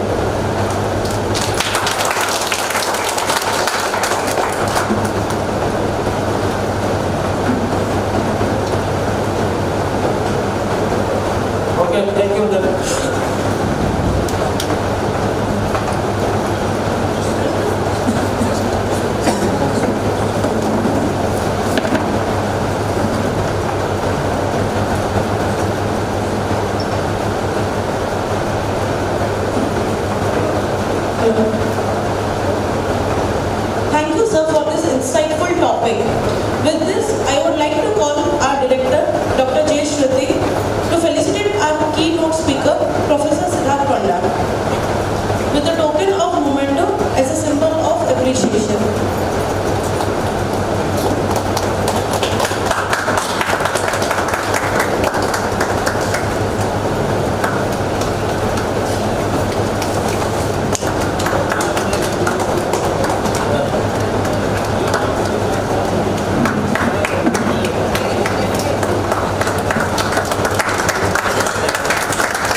or anything. Okay. So my business is started now. Okay. Generally I come for share my knowledge and even feedback from you. That is my business. Okay. Later when I was like since I belong to Baramapur location and Baramapur is very popular with this business and particularly I belong to Baramapur. My location is from the Baramapur and from the beginning I know how to carry out the business. Okay, but I feel the business with the research. Okay, so in the technical research, in the technical part, you can say that it is a collaborative part. Sharing among these things. Any product can be sharing, then only the value will be increase. That is the basic point of the business. Now in the case of the research also, everything is going on. This point of view also we will discuss. Okay, so it is a very peculiar kind of this topic, that is ABC. ABC. Okay. A stand for AI, B stand for business automation, C stand for organic science. So as a whole I can say that this is a ABC concept. Okay. AI, business automation and so cognitive science. Okay. Very shortly you can remember A, B, C. Okay. Now we'll start with this. What is business? How to carry out through the business automations and how it is collaborative with A, and finally we go to the case studies or we can analyze through any examples. That is our case study. So my goal is particularly based on this AI and business automation. The goal is use technology to enhance and automate business process can deliver massive product. Okay, generally the business automation process used for massive product, huge product. Okay, so automation systems. Okay, and it may be enhanced the different activities to develop the product, to develop the massive product. Okay, huge product. The basic goal of this business administration is improve the efficiency. You know, most of people know about this efficiency, reduce the cost, in terms of this quality, in terms of this finance, in terms of your objective. Okay, improve the compliance, then improve the decision making, reduce risk, and so basic thing is what the things you need and what the goal in any area. That will be discussed maybe teaching whatever the case. Okay. Now, in case of this artificial intelligence used in business automations. Okay. If you go to this business automation by using the artificial intelligence or using the artificial intelligence, what are the things will be carried out. Okay. In that cases, same thing, similar kind of thing can be used, but apart from this business administration, the new concept can be available in case of the automation systems, business automation systems. Apart from the business automation systems, some new kind of this objectives can be observed after using this artificial intelligence. Okay. So in case of the AB, that is artificial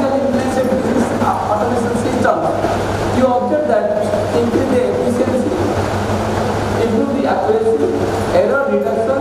See, error reduction was not there in this administration automation systems. That is included here in case of this artificial intelligence. Then another thing, customer experience which is not available or not used in the business administration. Okay, and digital assistance that may also use in the business automation system. Here also you can. Cost savings. It is much more cost saving during the operational cost, but in the installation cost is very high. In case of the general business, a simple business can be done with minimum cost. That is as good as running cost or operational cost. But whenever you go for this business automation systems, business can be enhanced through the automation systems. Installation process having more cost, and after that running cost is less. Similarly, whenever you are adding the artificial, again you are adding the artificial intelligence concept with the business automation systems. Again, similar kind of this thing can be applicable. Running cost is low, very low, and your installation cost is very high. Okay. And scalability, it can be scaled with 5 people, it can be, 5 users, it can be scaled with 100 users, it can be scaled with 200, it can be scaled with 1000, it can be scaled with 1 lakh. Okay, so it may be scaled with any number of the users, any number of the product. Okay, so same machine can be product, 5 product, same machine can be product, can be produced 100, can be produced 1000, can be produced lakh, crores. So it can be depend on this scalability. So in case of the AI, scalability is highly required, highly applicable. Now application of the AI business automation systems, where it can use? Most of the people are aware that the different area. In case of this chatbot and virtual assistant, I think all of you know about the chatbot and virtual assistant from this customer care, different customer care applications. In the airport, in the telephone, the sector. Okay, so different sector you have this different application of this chatbot and virtual assistant. That is going to be interactive here. Okay, so you believe that someone is saying, someone is interacting with you, but no one is there. Accept message. The system is there. You can work with this, you can talk with the systems, but you believe that someone is discussing with me. No.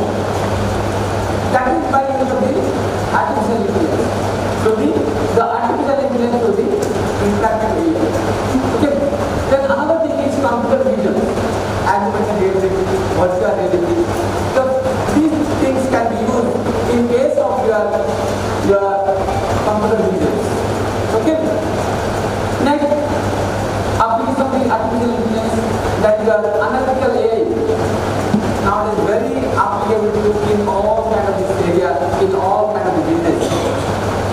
You see, Facebook, Amazon, WhatsApp, anywhere you can use sentiment analysis, supply risk analysis are vital role to take care about this business. Business may be through this LinkedIn, business may be through Facebook, through Amazon, through Flipkart, like any e-commerce applications. So that kind of this AI application can be used here, analytical here. Nowadays, most of the people are very much, most of the people are acquainted with this analytical AI. Okay? So, IT solution, automated data entry. In some cases, entry through the manual. Okay?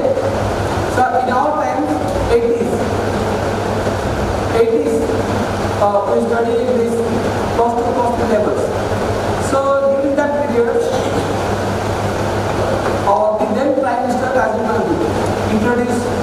digital systems. During that times, many people asking the different questions, what about your manpower? But manpower is ruined, you are ruining the systems. But that is the turning point. More job is getting now because of their digital system. Okay, I am discussing about this automated data system. So an example. So that digitalization systems in initial case, the people, whenever they are going to this office, sir, there any mistake from me? So people are saying that is your mistake, sir. You are not making any mistake. That is the message comes, sir. Let's say this mistake, sir. We don't have any idea about that. So that is because of data entry process. So if the data entry is wrong, everything is wrong. If input is wrong, everything is wrong. That can be applied for the research, that can be applied for the business, that anywhere you can use. If input is wrong, everything is wrong. Okay. So in that case, avoid that kind of problems. You can go for this automated data entry process. You can say that where you can generate the automated data entry. Yes. Lot of examples you have. We can go to this or own example. I can show in our research how to generate the automated data. Okay. Then you can imagine for your own case. Inquiry processing. Okay. One discussion also carry out. Okay. That is another AI applications. Then text AI. Text to voice to text, that can be applied in this. Another kind of applications. Text recognition, speech recognition, text to speech, text to speech, speech to text.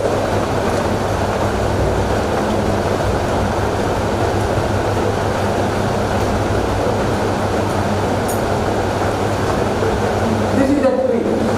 AI. We can imagine the tree. Okay.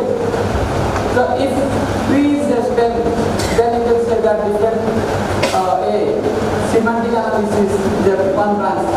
Chatbot is assistant, that is another branch. IoT solution, robotics, another branch. Computer vision, another branch. Text vision, another branch. So you can argue that it is just like a tree, having the different branches. Okay. So this is the comparison with the text, the different text method and the graphical method. So if AI is stem, okay, so how the different application can be applied in the business application system. So starting from this machine learning, how to supervise, unsupervised, okay, semi-supervised, directly use of machine learning can be used as artificial intelligence. That is the graphical representation of this.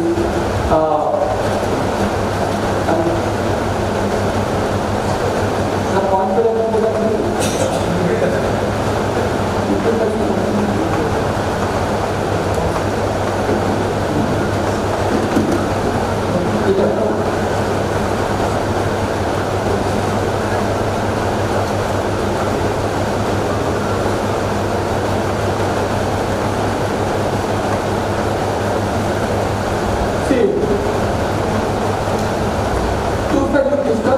that is a literal use, that is the graphical use. Okay. So predictive analysis, deep learning analysis, machine learning analysis, that is under the machine learning applications. Okay. That is part of this artificial intelligence. Another one is neural network system. Sorry, natural language processing. In case of natural language processing, you have this transit, classification, clustering, and inversion. So in case of the natural language processing, you are verbal methods or the text or master method can be used to convert your objective or convert your code to product using this natural language processing. Okay. Using the natural language processing, you can convert anything from any language. That is basic concept of language is to communicate with the others. How to communicate with the others? A dumb people also communicate with the others. Blind people also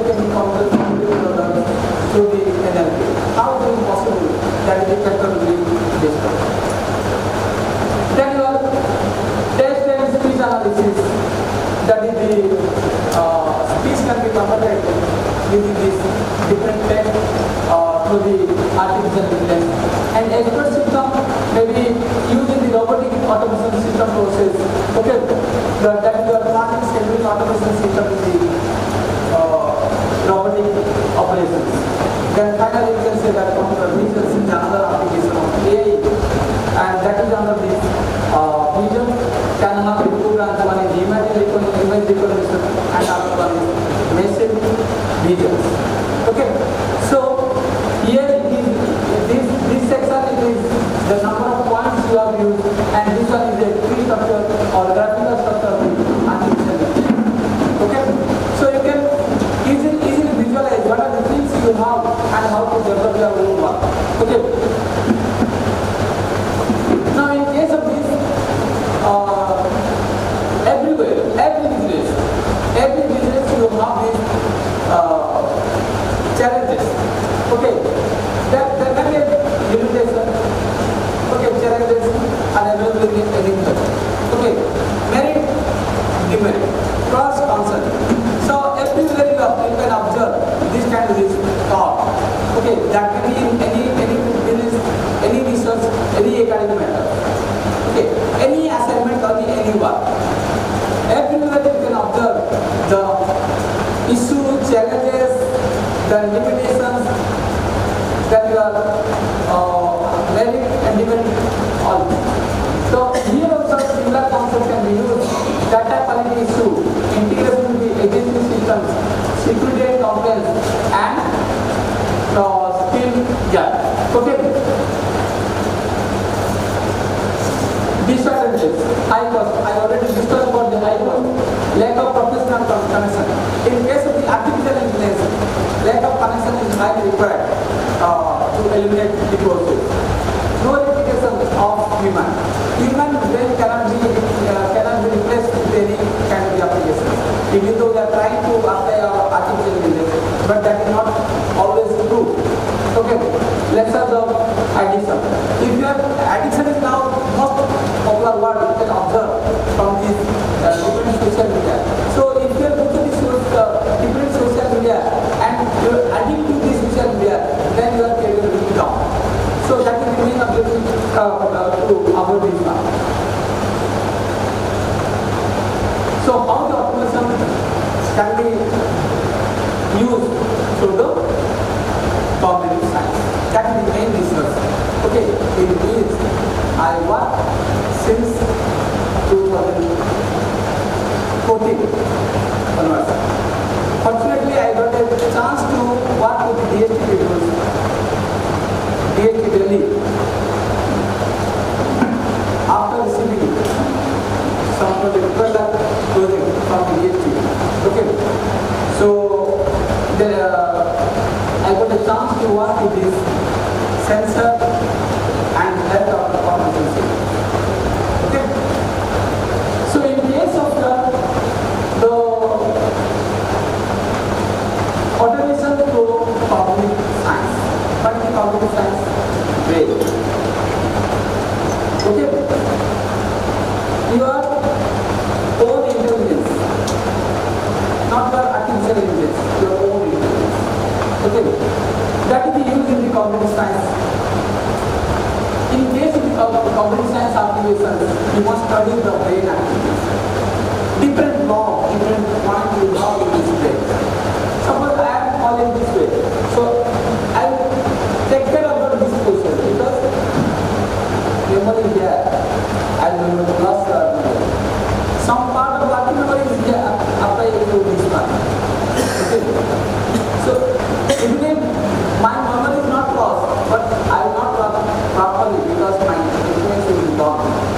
My working memory will be gone if you damage this part. Okay. So this is used for concentration, emotion and concentration. Here we have studied two different kinds of emotion with male and female. Male having that is a critical observation we observe. If you compare between this male and female, emotions are high in case of a female. Their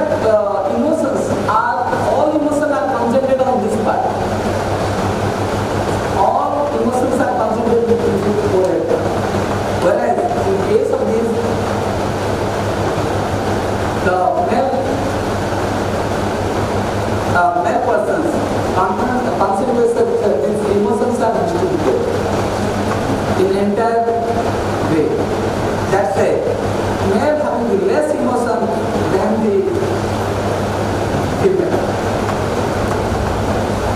So people are believing their mother as compared to fathers. Am I right? Because child believes that emotion with me, emotion for our child are getting emotion from others, not from fathers. Exceptional are there. Exceptional are there. I am not disabling the exceptional. But thing is that mother's emotion is high and all the emotion are at these portions. And those, again, there is some memory. So, mothers are not utilize their intelligence properly because of high emotion. So they are trying to, that is my observation. We already studied. I am not joking here. We already studied that. The many people have studied, have been carried out in case of their brain study. Okay? So, a peculiar observation you can observe from the comparison between male and female. Okay? So, nobody can deny that children are believing their parents okay, but comparatively mothers are more favorable as compared to father. Okay? Because of emotion in the forehead. Again, this also used for the concentration. So it is contrary to two different things. Concentration is highly required, but if you use your concentration, then you will lose some emotion. That is the point. Where person are used to the concentration for the job, female less concentration. I am not saying that no, it is available in this here. So, but comparatively, when the thing is coming, emotion is coming, in that case, influence has comparatively less. Okay?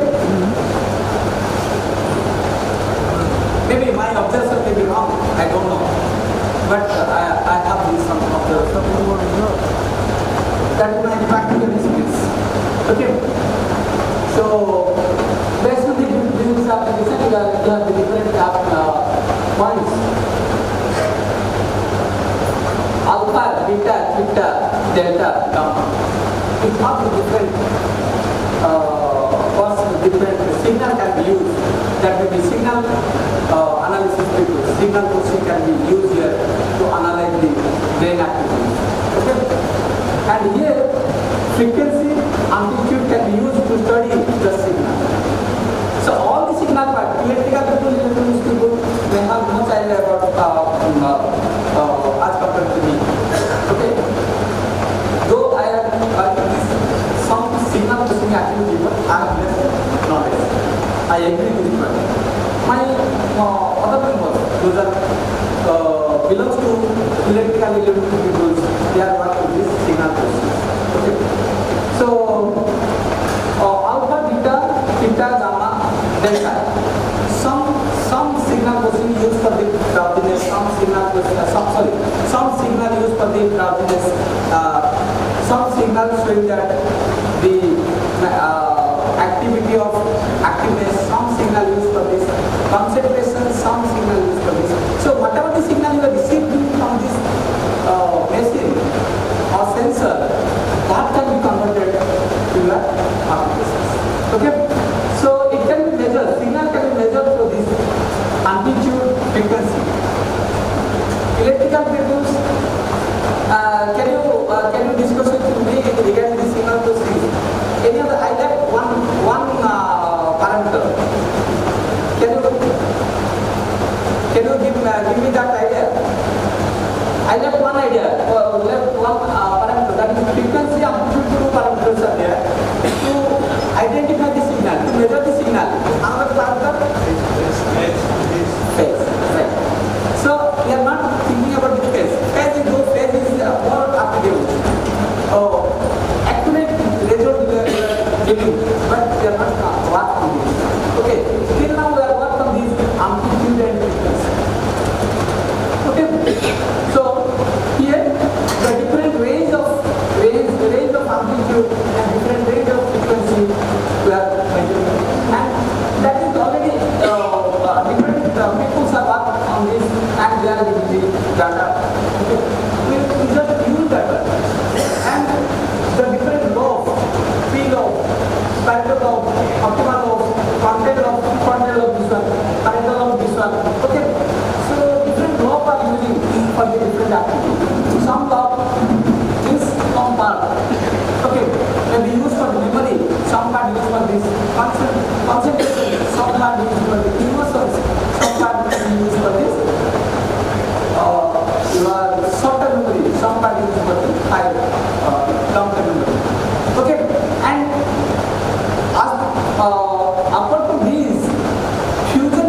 see, I started the business, now you can go to this research. So research is one kind of business. Finally you got a product that is used for the business. Okay. So in case of this kind of business, business or research area, the data collection is there. I will show my presentation how to collect data. And data filters, after filtering data, this is maybe used for this memory and this is for memory. And some part of the there, using the combination of these two parts can be used for some other cognitive functions. Okay? And data analysis with machine learning or AI, then you can use this motor vehicle. Okay? The vehicle will be launched. So I am giving one example. That is a framework to run the vehicles. Okay? So this is the systems I have. In my lab, I have this is the system. Not a costly one. 1.75 lakhs. Okay? So that your 32 channels. You can also purchase 16 channels. Okay. You can go for these 64 channels. Okay. So channel is increased. If you increase your channels, you are clarity will be more. Your clarity will be more. Data clarity will be more. You can filter these signals better than this the lower signals. Use of the lower signals. Okay. So this system because of this low resolution it is not displaying some actually signal are like this. Okay. So electrical people can have a better idea about the signal. Okay. So different 32 channel information are reflected through this signal, and that can be analyzed for the different ideas. This is one of my students. You can observe that this orientation is different from this orientation. Can you imagine why it is same? Actually, after this I made PPT. Personally I made PPT, but after that my PhD student made this. That's it. Thing is different. So collectively I work with these systems. Generally different people are working with me and they are providing me their work and I just follow. Okay? So cognitive weight, my objective is around these systems, around the wheelchair. Okay? Without any assistance. That is very peculiar thing. How the persons, how the old age persons time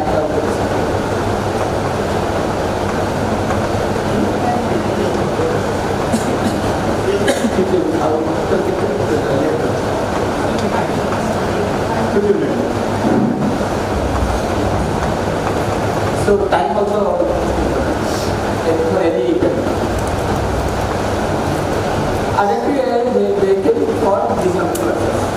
Disability is not a part-time. We are concentrated on part-time. You can say that part-time will be having idea about that how to wrong you are saying. Paralyzed, physically paralyzed, but this one is active properly. Okay. Some nerve system is damaged. Okay. Some nerve system is damaged, but signal is passing through. So everywhere, whenever you are moving here, okay, and move my legs. Okay, I'm putting my legs. So everything pass through my signals. Whatever the signal are using, actually my body is not. So in case of paralyzed people, though proper signal is not passing through the body, different body. That's why the person is paralyzed. The different part of his body is not. That is the paralysis. But whenever signal you can capture from the body, and that can help used for the assistant, then you can work. Okay, then you can work. So in the paralyzed persons, they need assistant.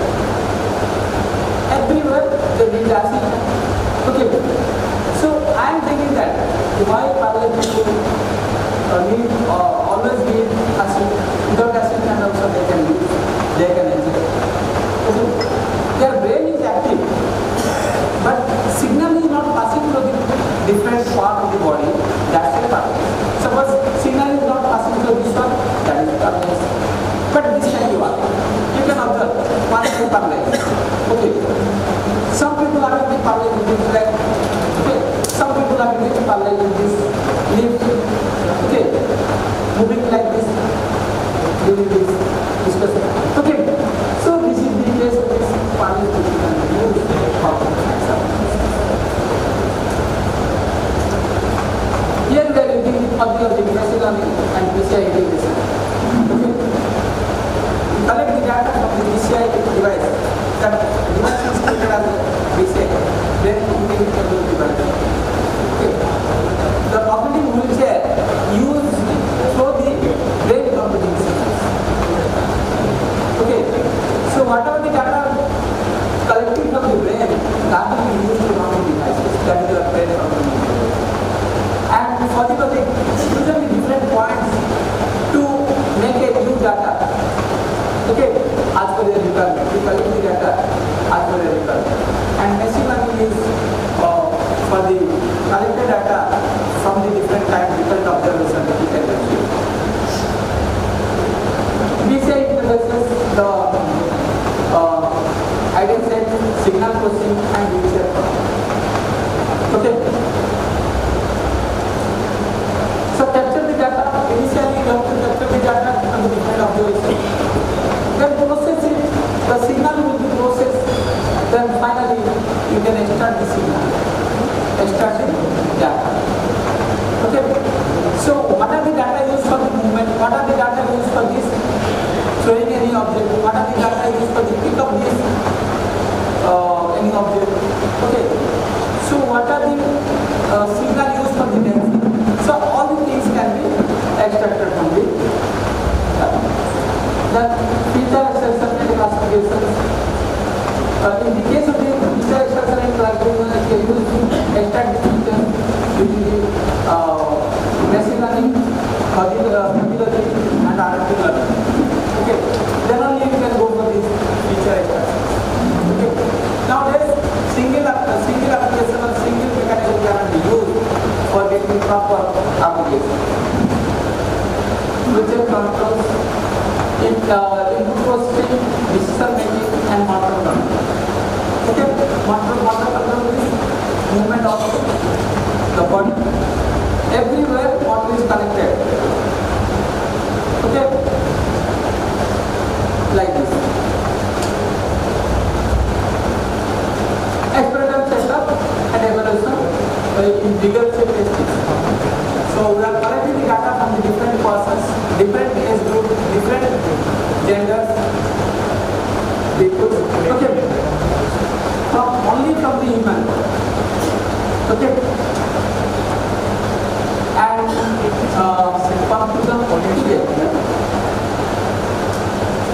This is the example. I use some students, school students, to collect the data for enhancing the memory, their memory. Okay, there are the different activities.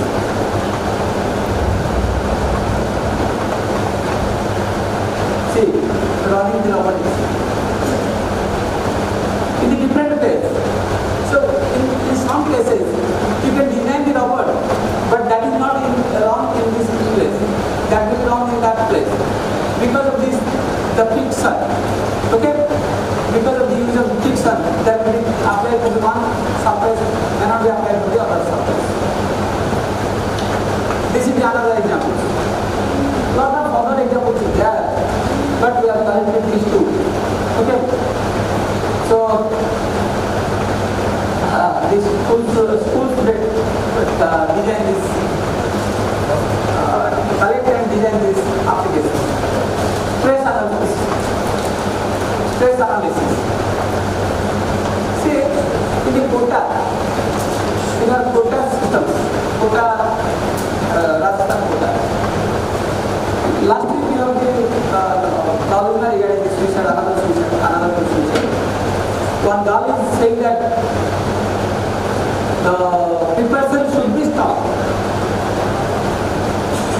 Okay, writing this statement, committed suicide. So because of this, they are overload of the brain. Okay, because of the overload of the brain. So our objective is how to identify the stress of the different persons, irrespective of the group, age group, irrespective of the genders, irrespective of the any health conditions. So, in different levels, you are thinking about this analysis of this stress. Okay, you can do it. So, from this observation, I hope I can market my product to you, but that is acceptable by you or not, I don't know. I can analyze through the feedback. Okay? So if I get more feedback, please not this very, very high feedback is dangerous, very low feedback also. Okay. Average feedback is high. Sir, very good afternoon. I have some queries. First thing, regarding the BCI, Break computer interface, BCI. And you are putting all external devices, it's here. But something is going on that chip transplantation inside the brain to control all things. No, chip transplantation is not required. It is in-device sensor. It is not other active sensor. It is in-device sensor. Outside the skull only it will be used. These are related to nothing only. But when they are going for this plantation inside the brain, because now we and some that is more active, but that is dangerous also. Dangerous, but how they provide the, I think that is a power to that. Because the brain system, what I understand, it is electrochemical like that some things. That is not dangerous. Not dangerous. But that is purely electrical, because what the battery and other things you are using, that is purely using the battery. So how they implant inside and find the power backup battery? That will be used but in the nanotechnology. Nano sensor data and collect the data. That is possible. But this bulky chip cannot be used inside the brain. To be periodically replaced. The work is still going on. Second question, my is a query, don't take it as a question. Where in our ancient time, the monks they used to read the brain without a physical contact. Especially in the Wi-Fi environment or wireless environment, they used to study it accurate. There are proof also. Recently, a video was viral. Some Baba was trying to meet another Baba there, and the disciple got a doubt where this Baba is going. Then when suddenly appearing in front of that Baba to whom he is going to meet, he is asking, and you are making some query or vigilance behind your guru. They started scolding. And this gentleman was confused. How it come to know that I am coming for it? So that means they are able to study the thought process, the brain of another thing. So what we are doing, I think, is not related to that. It is a contact sensor, but what you are saying that only you see like that, they are using that means sensorless sensing type. So can it be implemented in the real world? That means using electronic devices, etc. That can also possible. Nowadays, I am starting working that kind of this analysis, signal proceedings. Okay, wireless is signal proceedings. Okay, so while there is no device is connected with you, but you are collecting the data from you. That is particular kind of this application. Okay, possible wireless transmission. So everywhere adapters are there. Everywhere routers are there. Okay, Wi-Fi routers are there. From their router, I collect the information from the surround. Lot of signals are moving. So electrical engineers do better know without signal in the surrounding, nothing will be possible. Okay, everywhere, every time, signal are passed through. Then for this technical challenge that wheelchair etc. you are developing, so what is the main thing that they will be taking the signal in the system? What are the signal information are passed through? That will be collected from the invoice channel. Floating instrument movement will be possible. And that signal will be passed through the Bluetooth of the devices or Wi-Fi devices. And accordingly, the data everywhere. This is the stem of this signal. Okay, this part. So don't bite at this person. This person is very much essential part. Okay, so in this person. So you should not. And one of my question is that, sir, because artificial intelligence, there is a lot of advancement in the European and American countries. Here they are reading, trying to learn and giving some lectures and trying to do small things. And yes, a lot of things can be done. How do we implement what are the languages people have to use for practical implementation? Not like program, not like, those things that are only for writing a banana, monkey program, that is traveling sessions. Those are the basic things that are giving demonstration to the students. What are we come to implementation of all these things in the real-time applications? What type of language they need to use for this program? Nowadays Python is more popular. Okay. So all of the program also use. Okay. Then you can use the Python program. And MATLAB also used to activate this kind of applications. Thank you, sir. Thank you. This is Analysis part, any software can be used. Okay. You should be comfortable with any software and you can carry out any work. Okay. So any suggestion also that is my business. My business is collection the data from you so that I can use my research work. That is my. I am moving here and there without taking rest. With the hardship. This see last 15 days I am moving here and there without taking rest at my home. So my point is I am working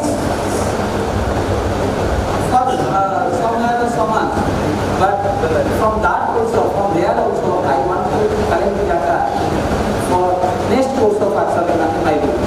Lot of people are working in this group. Okay, so one PhD student is working will be awarded. Okay, some thesis is submitted and wait for this out. Okay, so work on this wheelchair. Another PhD student is working for the long-term memory. Two PhD students are working from this for this analytical memory, working memory, that is analytical aptitude memory.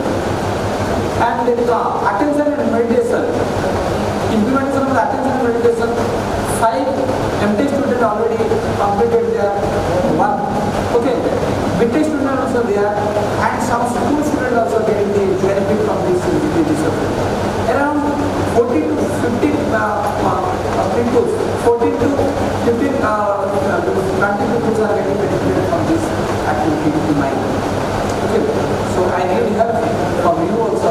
And you can take feedback also. Yes, sir. We are trying for a DST project. That is the deaf people who cannot listen.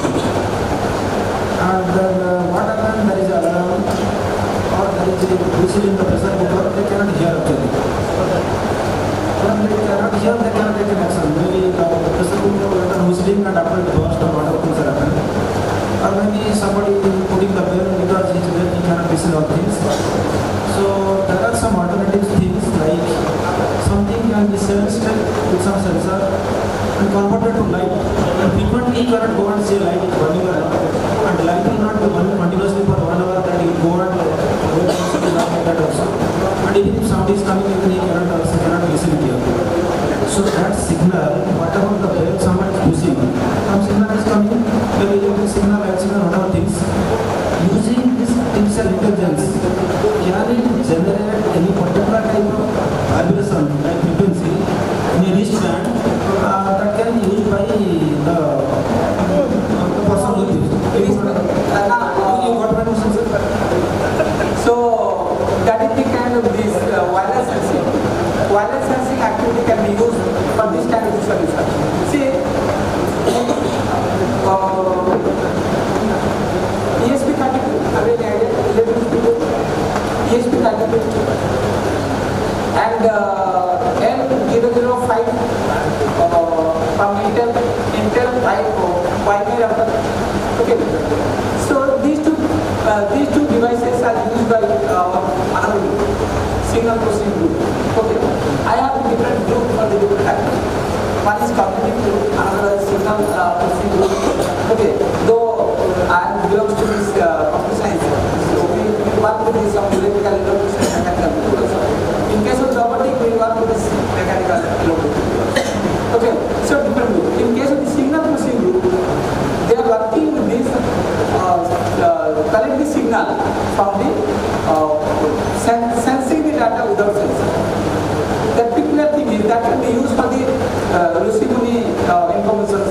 Okay, what are the information are collected by the earlier yes. So that application also we have started just now. The last year we started that one, and that is your infrastructure at our level. Okay, so if you go to this most of the lot of work has been used. Sensing without sensing. Regarding this, you are using the wheelchair, it is only the horizontal movement. Suppose my one hand is working. So can you make it some vertical movement of the chair so that I can switch off something or I can do something? Is it any work happening now? Everything can be possible through this chair. Everything can be possible. Because till now also we are focusing horizontal movement. But the vertical some extent it can go up down. That means we are not studying. But if it is implemented through your signal, brain signal, that can be possible. Because we have tested only, we have tested for some kind of the data from the brain, and that can also apply for the basic thing is BCI objective. Okay, basic objective of BCI concept is to ask for my brain what I want, that will be converted in your devices. I'm interested to fly, your device will fly. So that I'm saying very easily. Within one sentence I can say. But converting your conceptual research, again research to application, that may be lots of critical points. You have to think what are the critical points are there, how to solve your problems. That is the point of doing research. So in a one line, I can say that it can be possible. That is basic principle. Basic principle of BCI is whatever the thing is running in my brain part, that will be applied for the device, running of the devices or working of the devices. But thing is that how to collect, how to validate the data, how to extract the features, that is the main point. Okay, this is very difficult work and you should work hard. Lot of data can be collected. It is not like overnight journey. It is for a long time journey. Okay, since last 9 years, we work hard to getting these activities. Anyone?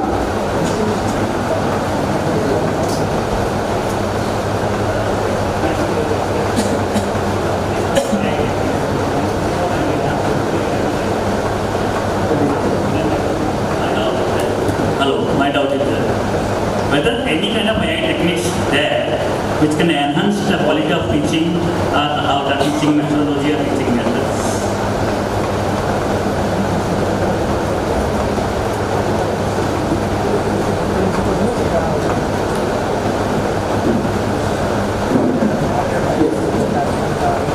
I can go to this one, trace analysis. I collected the attention and the meditation of this. See, one part you are collecting the data, attention.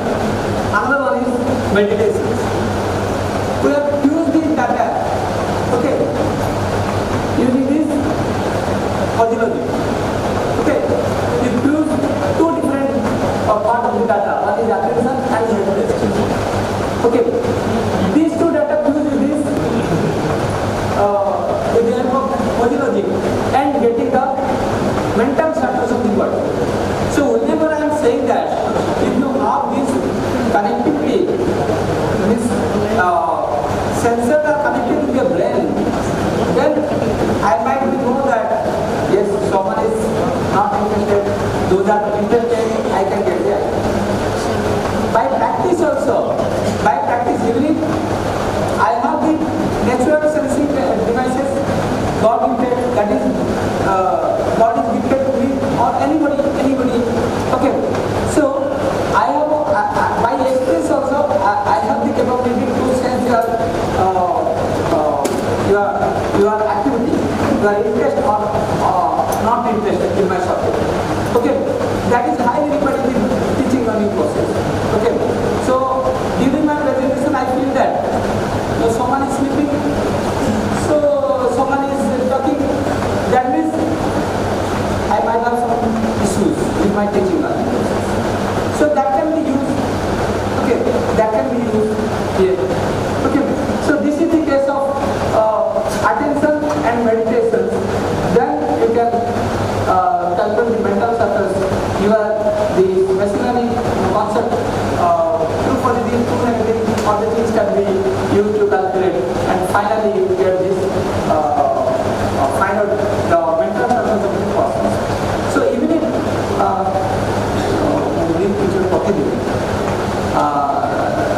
simply you can also find out Pratik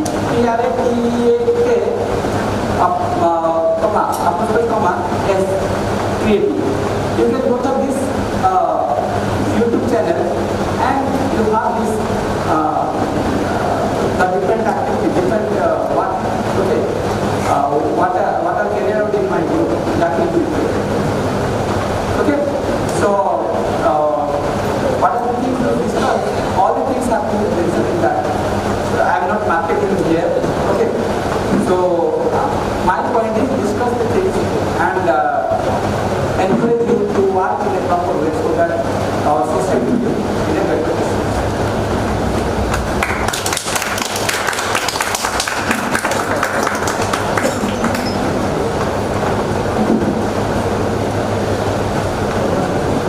My mail ID is IGIT, Okay, anyone want to connect?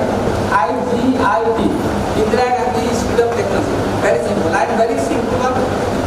I have the simple mail ID. IGIT. I belong to IGIT. Luckily, I start my job. Means after industry, I start my job from IGIT Saran. I hope at the end also I will be there. So I am the lucky one to properly utilize the IGIT brand names. Okay, so IGIT, my name is, title is SCTHI, IGIT SCTHI. Very simple mail ID. Fortunately, I got a chance to utilize this. Thank you, sir, for this information. Now, with us, Professor Dr. Panigrai is also there. He is a retired professor from Inaugural in the Department of Physics. Sir, thankful to you and welcome to this. Actually, the session is over now. The technical session, now the student presentation will be there. There will be a small felicitation to Dr. Shetty sir. So it is over.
his paper on hierarchical clustering over k-means clustering in data mining.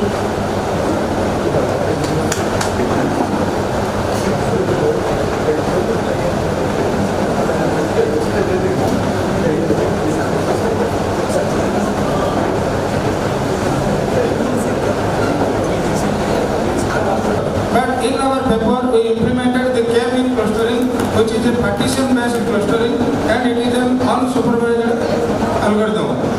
And in this cluster, the algorithm is mentioned here.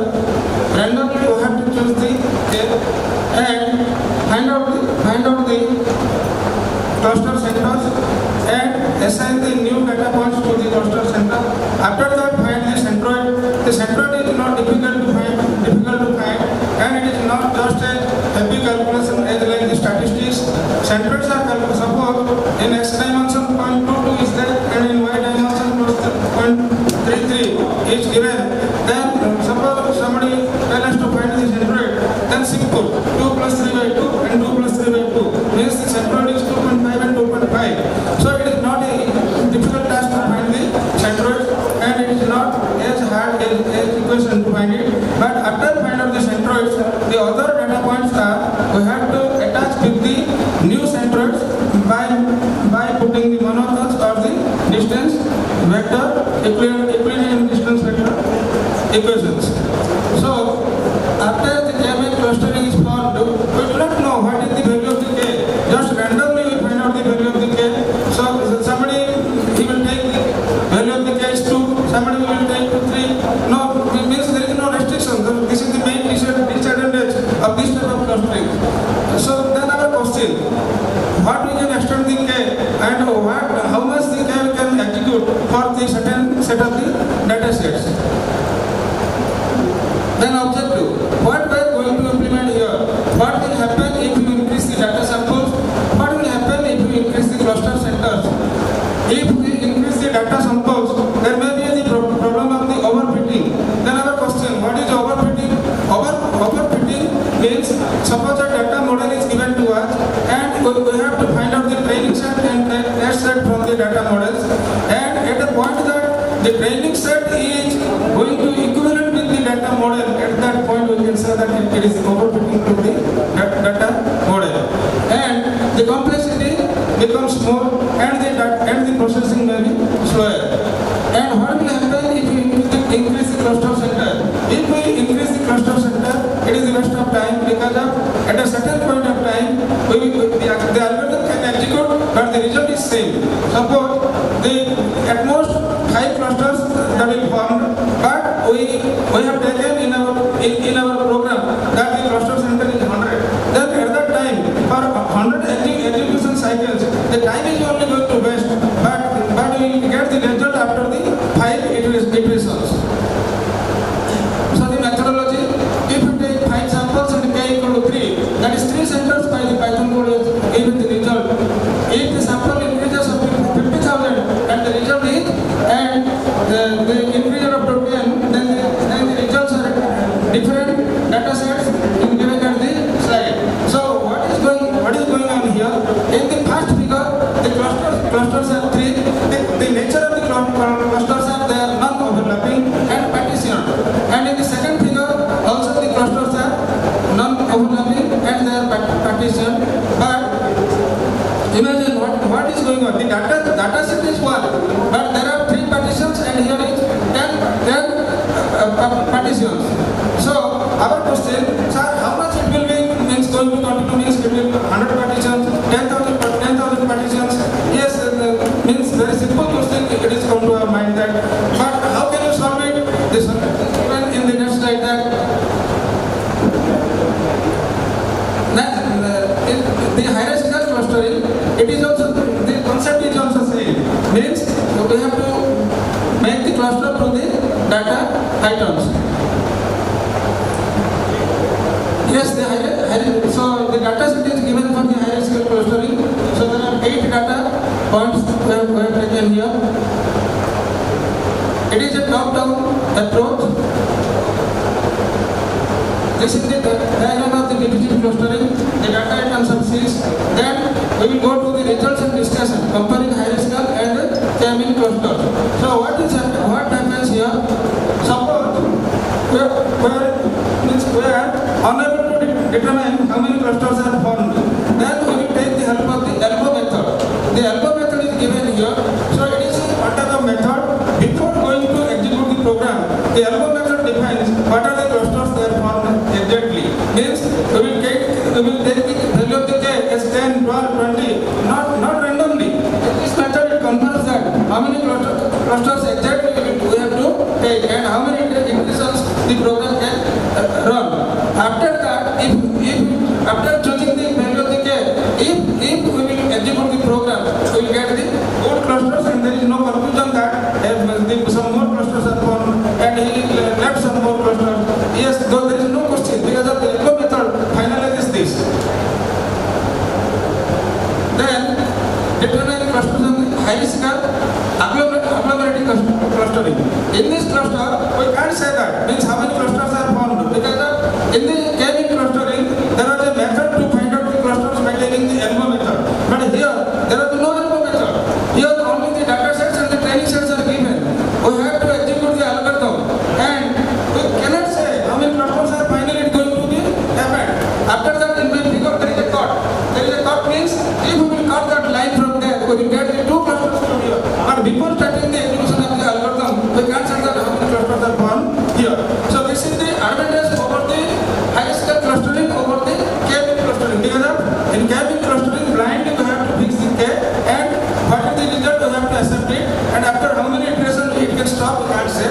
But in the hierarchical clustering, it is here we can also we can't say, but the result automatically after reaching the execution, but we can get the correct result and we can get the number of clusters after the iteration. And finally we have to admire the number of clusters are 2. But there is a cost. There is a future work for the email clustering. This type of clustering algorithms, it is implemented for the categorical and numerical data, but it is not suitable for the image clustering.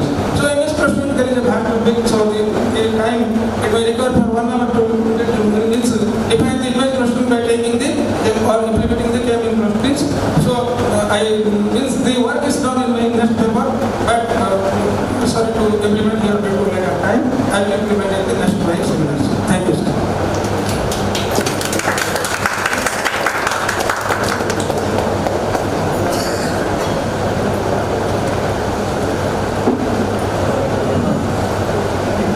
Can we implement clustering for data cleaning outline rules? Yes, sir. Acceptability of the data. Our beloved sir, Professor Dr. Sanat Batra sir, asked one question that can we implement the clustering algorithms for the data cleaning?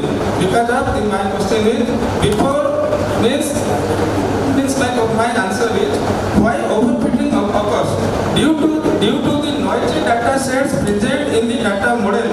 The overfitting situation occurs in the data set. So the noisy data points are not eliminated before the clustering. So the noisy data sets or the malicious data points, they automatically included the data model for clustering. We cannot eliminate it.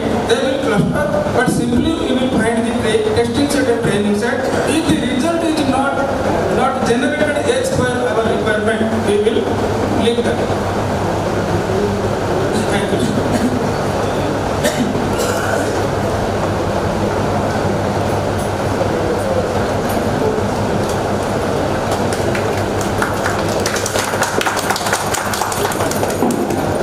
Thank you, Professor. Next, I would invite Professor to present his paper on an analysis of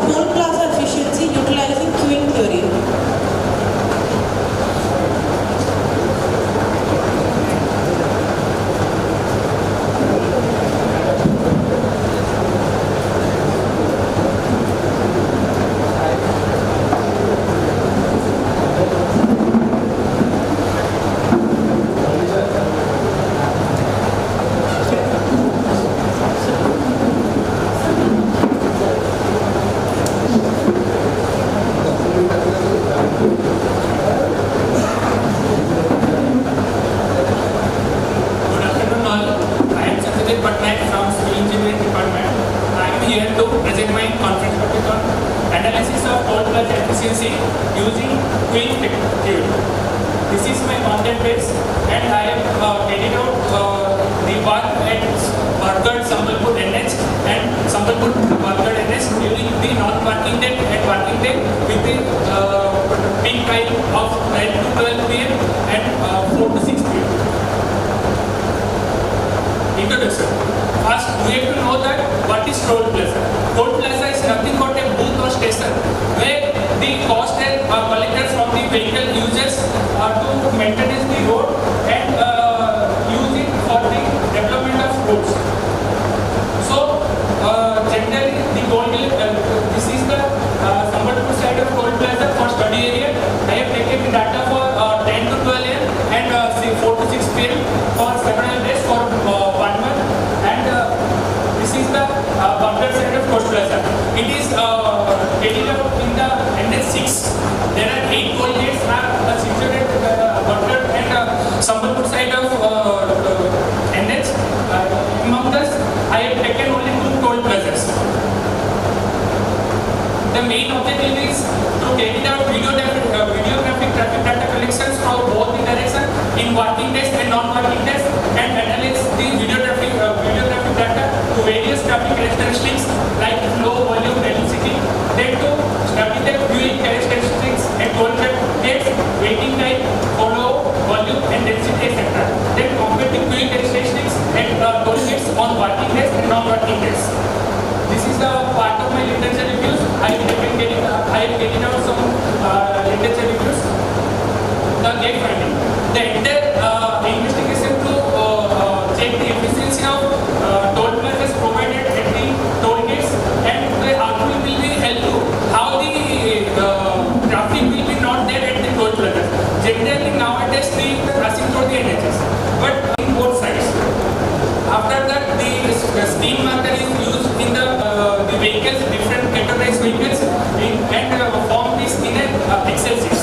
Then after collecting the data, we have categorized different data and find the flow, density, etc. This is my graph where this is the first graph which shows the spectrum density and flow. This graph shows that when the flow is zero, consider when the flow is zero, density is more because there is no flow, no vehicle is passing through the gates, so that the density is maximum. When the flow is less, density is also less. Likewise, this is the first graph shows the traffic flow of Bargad to Sambalpur on non-working day. This is the second graph, is the Sambalpur to Bargad on non-working day. This is the traffic flow of Bargad to Sambalpur on working days, and this is the graph showing the traffic flow on the working days. From this, we collected the data and categorized and characterized different types of system. We view system and ideal techniques, and for Sambalpur to Bargad and Bargad to Sambalpur for working days and non-working days. From this, it will be concluded that for the both directions, the working day and non-working day, the inter arrival time will be constant in both directions, and the toll plazas are very much promoting traffic during working days.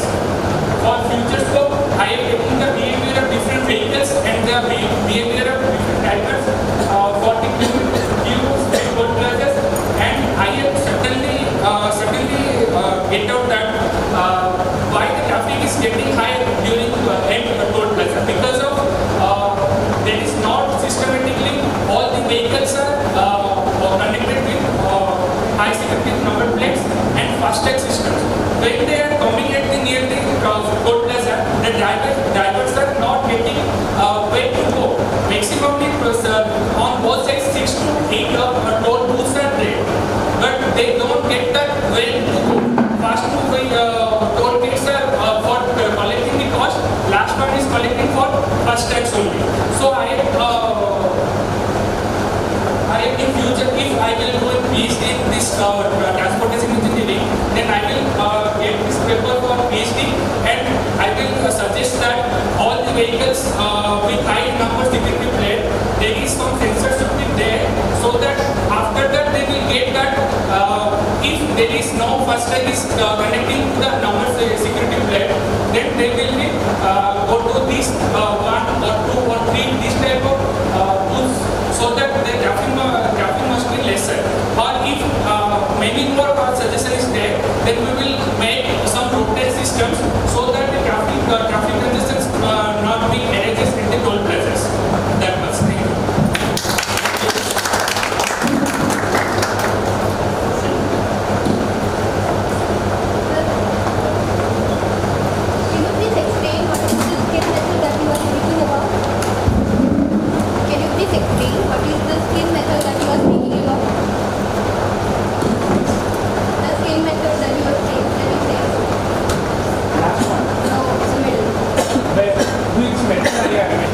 Before toll plaza, 100 meters apart, I have taken 2 stage marks. One is there. After that, 10 meters apart, another stage mark is there. The videographic means what the camera is recording for there for 10 to 12 means during morning time peak hour. During this time, all the vehicles are passing through from this to this line. Then the passing time will be carried out for the flow density finding the flow density of different types of vehicles. After that, how can we get the video data from videos? We will take this video to the laptop. There is a laptop, then there is a screen marker software is there. Then we will stretch some marks. Then we will take the time out. There is a time curve is there. After that, I will cross this is a vehicle, 4-wheeler or 6-wheeler. This will cross the 2 stage marks from here to there for 10 seconds or 15 seconds. Then we will find out the speed. We can't find out from video is speed, but we from this distance and time we can find the speed. After speed for different vehicles, we will take out different data. The videographic data that is in a process is what? Screen maker is one software is screen marker that will use for screen mapping, and we will lapping system is there. At which time it is crossing from this line and crossing that line. We will take the front of the vehicle. Then the front of the vehicle crossing that line, we will take that much of time. If the taking that backside of the vehicle crossing this line, then we will take the time that vehicle is crossing that much of time backside of that vehicle. And the vehicle flow and the vehicle density graph that you have shown in the slide, can you please explain?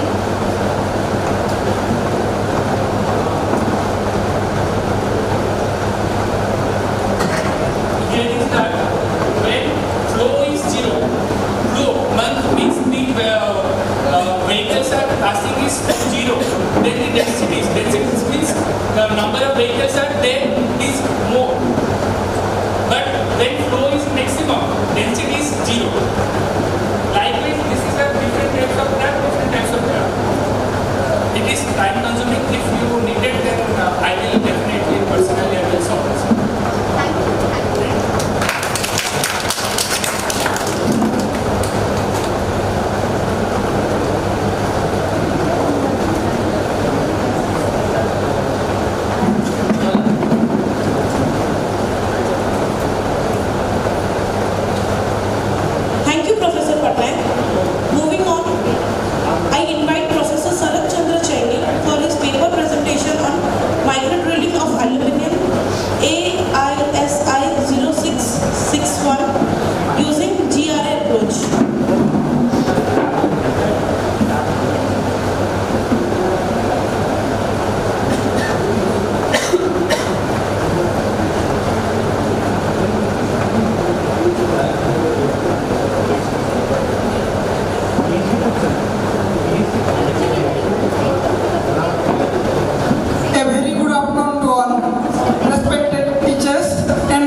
an orthogonal airline approach which is used at the input process parameter for all the manufacturing process. We input process parameter and output. So we are choosing the input parameters like what is speed, create, and these are three parameters: 2000, low, medium, and high. And basically the field is 10, 15, and 40. So all these things we count the design layout. There is orthogonal array, and basically this methodology we use ANOVA and GRA, that is grade relation analysis, where before going to the experiment we have found this optimization of this process parameters, which parameter is the more and which have high intensity, and what is the effect of the parameter for this process.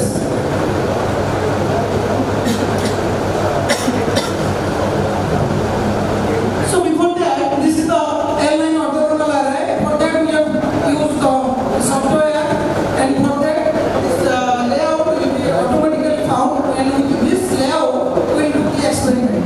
Experiment is in the micro drilling machine. For that we have found the output is borite, surface roughness, and thrust force. Also torque is there, but some little part we have to consider. And so what is the effect of the input process parameter for the output parameter we have to show in this experiment. So basically, according to the result and discussion, we found that the effect of process parameter on grade relation grade. So what is the parameter? We found that what is grade, the effect of parameter on the highest level of graph indicates that the best result is combined output. So we have various output based upon the orthogonal array, and out of that we have found the experiment which is best for this result. So combining the effect process parameter, we found the result, and basically we found the contour plot. That the contour plot represents the effect of the process parameter on various, that is the darker region indicates high impact of this process during the experiment. And coming to point that the surface plot, that the three-dimensional surface plate which assigns how the work is, how the input parameter will be basically affect during the process. So now we have 4000 RPM and 20 meter per minute, that is revolution per minute, which is one effect comparison to the initial effect. Now coming to another point, we found normal probability plot. That's how accurate the experiment was combined may affect with the process parameter, that is the model we choose, whether it is fit the system or not, how the factors are affecting the situation or not. This is the difference. That is how can affect the process parameter during this experiment. So basically, for micro drilling, which basically includes the cutting speed, feed, depth of cut, various parameters. And now the various topics we can include, that is to found the conclusion that the speed and feed are most important parameter during the experiment. And optimum parameter, we have used 4000 RPM and 20 mm for revolution of the feed. So basically, we have just 2000, 15,000, 1000, like all these things. But what is the important factor, and what are the parameters which are affect during this process is represented. And now coming to the future scope, that is different advanced optimization technique, like we have generating algorithm, adaptive GA, and all this ANFIS, and different new technology, advanced technique can be implemented for the discussion, and we have to found the program how the process will be continued.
is like that. So we are starting from there. It is a communication field. The work starts from the antenna.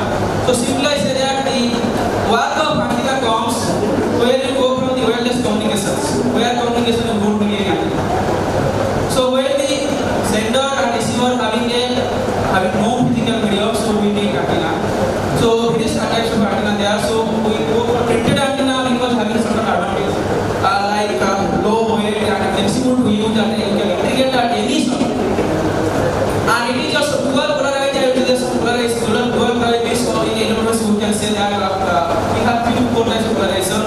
So we have dual polarized, like linear polarized, or other one is circular polarized. And this is the content. Content first, about the paper, the content abstract, then introduction followed by what are the background studies required, along with literature review, and what are the goals and objectives, and design methodology, and proper design, and what is analyzed, then result and this analysis, then conclusion, future work, and analysis. This is about abstract. So I have found that gap that how to improve the performance of a printed antenna for the circular polarization as well as the linear polarizations. So I have mentioned the range where the C band, X band is come from picture. So I start from there here. So you can see that. So the work starts from this one. This is the nothing but a simple microstrip patch antenna. I have told that antenna real guys. So I have taken start the working microstrip antenna, which consists of 3 layers. The first one, the layer which is a thin layer. The medium is the substrate. The first one is the patch. You can say that, and lower the ground layers. So this is just like the sandwich. You can say that inside there the two conductor there is a substrate, there is a insulators which will act as a cavity. So which will create the resonance frequency. So that resonance frequency decide that what frequency that will work. So the work starts from here. You can say that this is your microstrip patch antenna, and my work is pattern monochrome antenna.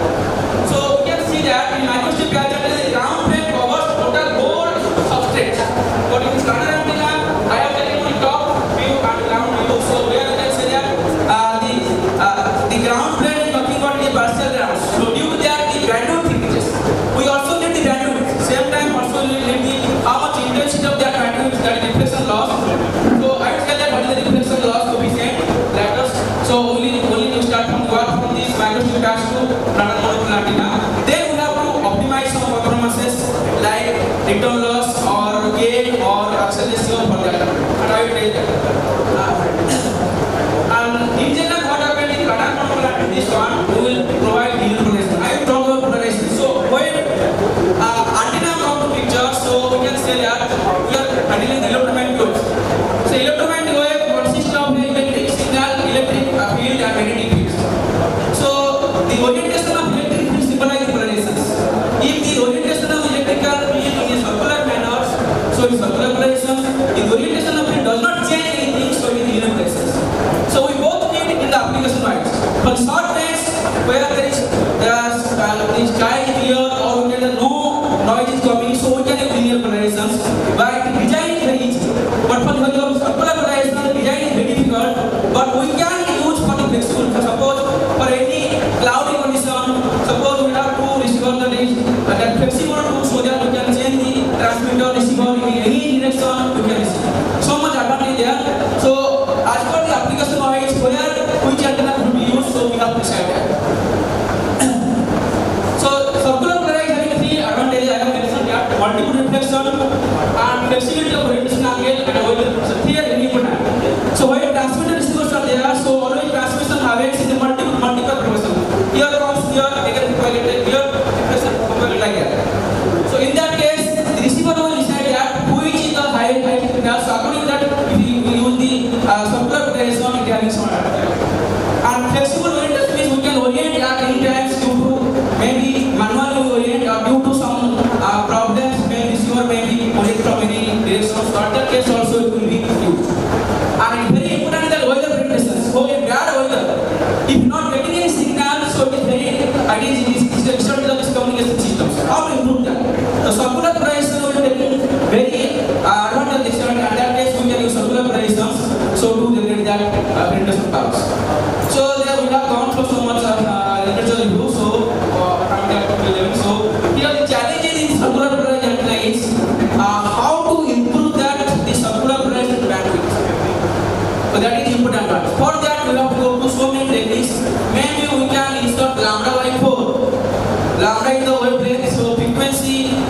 comes to C by lambda, so we will mention that lambda, how to measure that. So lambda by 4 then slot or stop we have introduced in the field so that it can create a multi-resonant frequency or multi-GP board so that it can convert to the higher frequencies.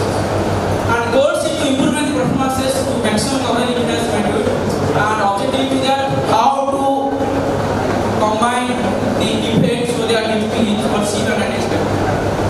And this design methodology, so I have shown in the in terms of the flow chart. So design methodology, so starting from the literature review, so we have to check that recent paper that what frequency work is not up to mark, and what is the everything comes in the mathematical model diagram. What should the length, what should the width, what should the thickness, and what is the materials be available, so that I have designed, and what is the research gap which is not applicable for the wearable devices. So many things to come to picture. So initial thing that we have to design the proposed antenna, then we have to simulate and model by using software called maybe CST or HFS. I have done the work in the HFS high frequency structure simulator. After that, it will be just like SMO proposed. So we have to check that if the output is up to mark, then we have to go prototype. We have prototype means we have to design like that. I have done the prototype, you can see that. So this is a simple microchip layer, it can be 3 layers. First layer, ground layer, second layer like that. So this is a just like this is a model type. You can say that if you have after the fabrication, if the output is up to mark, then we will grant it. Otherwise, again we have to go for the simulation and fabrication.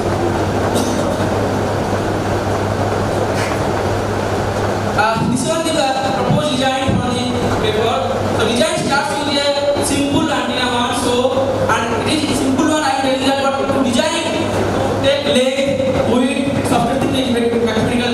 So many mathematical things required because length depends on the frequency, width just depends on the bandwidth, everything, and if you take increase the thickness also, the losses in the surface will be decreasing. So first we have to design the conventional antenna. Then we have to say that what frequency we are not getting the result and what frequency we require.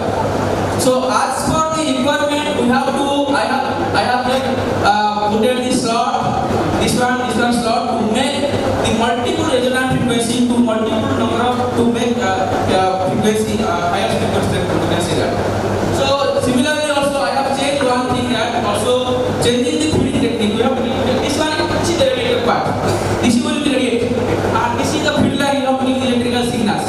So we have to also sometimes we have to manage the length with the feeding signals so that it will be giving more impedance value. This is the dimension I have taken, stated dimension and this is all about result. So basic results here is that one is the impedance bandwidth, means we have to or we can say that the return loss. So return loss means it will be like this is the return loss. So we will measure that how much part will return will tolerable. So we can that return loss also we call that reflection loss or the reflection coefficient or estimate parameters. So here we measure that how the curve responses.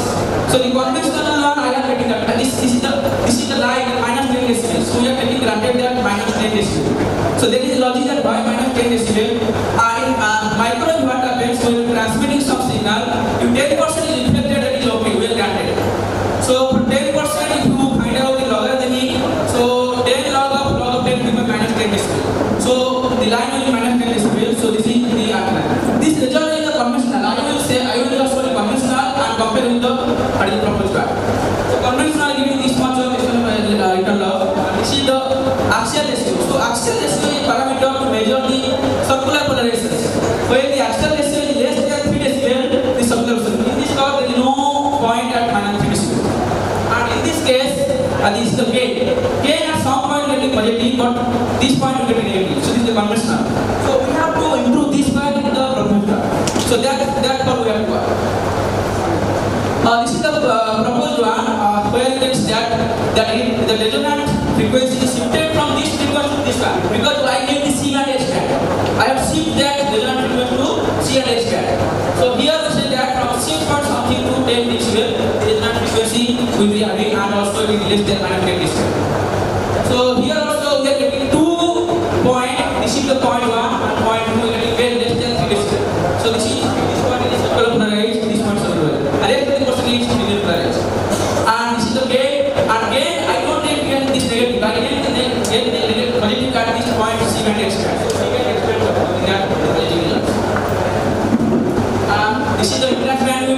Impedance bandwidth will say that for the bridge test we have taken that 50 ohm for the cable. So you consider them 50 ohm and along with the imaginary value will be 0.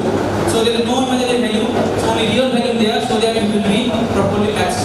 And see the phase difference needs to be from -80 to 80. So it will, and this is the radiation pattern, it will be radiation pattern in both side radiation. And this was that how it is circular polarized. So there are two types of circular polarized. One is right hand circular polarized, other is left hand circular polarized. If electric field will revolve in the right hand way, just anti-clockwise, so it will be right hand circular polarized.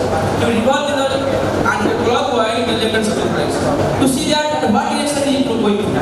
So it will show that this is the nothing but RS. So the upper one the RS field and this one also RS field. This is for two plane. One is the XY plane, other is the YZ plane. And similar here in the upper part LSTP and the upper part LSTP. That means in the upper two will be showing RSTP the broad direction and another frequency showing the LSTP in the broad direction, just opposite. So we can see that dual polarized also. And from that, this is the conclusion part. From the graph, we summarize that the result of coming that for the broad impedance bandwidth 5.8 is 12 GHz, there is 6.2 GHz, this is the difference. And from that, the 7.2 that is the linear polarization, and for the 3 band getting the linear polarization, that is the curve. And it applicable to circular polarization. And the future work is, this is only simulated work. In future, I have to do the fabrication part, then after fabrication, the metal part. Also, we can use machine learning to draw or to attract or to find out parameter to get more results. Machine learning can also be used to parameter extractions, we can use those machine learning. So this is reference, that is from my side. Any questions?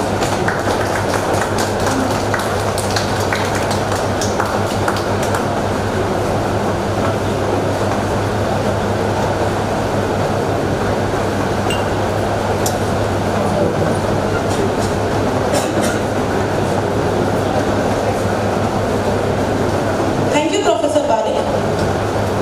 Let's take a 5 minutes break for everyone.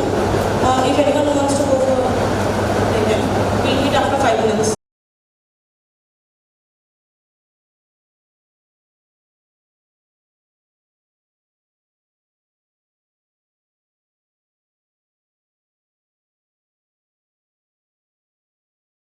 A very good afternoon to all of you. Today I am going to present about the topic that is the influence of walnut cell particulates, content of the mechanical attributes of polyester composites.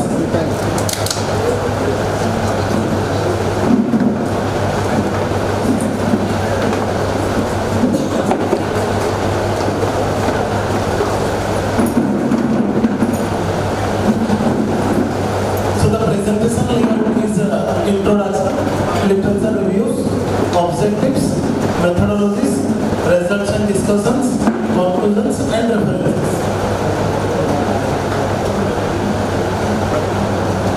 So before explaining about the topic, I want to share something that till now in India or in the world also it is discovered about 118 number of elements.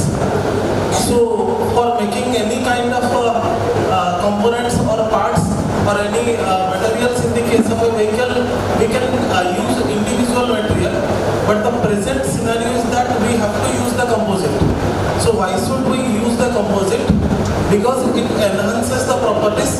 Suppose we are taking a piece of iron rod, and if we are putting that iron rod in the open atmosphere, after 2 to 3 days it will the corrosion is taking place on the surface of that. For that purpose again we have to need the cleaning and further use. So while using the composite material, in that case we have to add 2 or more materials, along with we are adding the fillers. So in this case the composite material is the definition says that it is consisting of 2 or more materials, along with we are adding some fillers, but we are using here the biofillers. So the biofiller is the biological wastage product we can use here. The biological waste, suppose we are eating the coconut, in that case we can use the husk of the coconut also.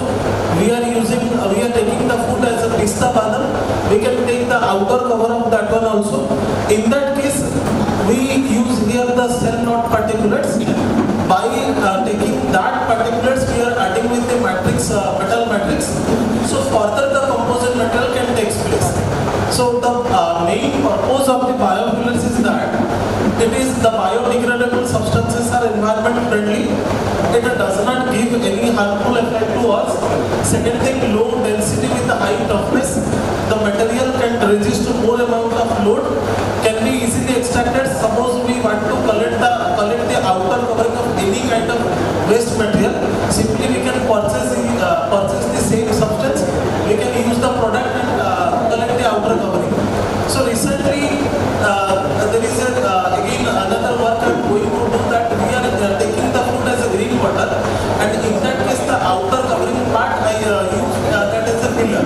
So simply this outer covering of the green water I want to first dry, and after drying that it is go for the crushing purposes, and from that purely crushed powder is added to the metal matrix composite.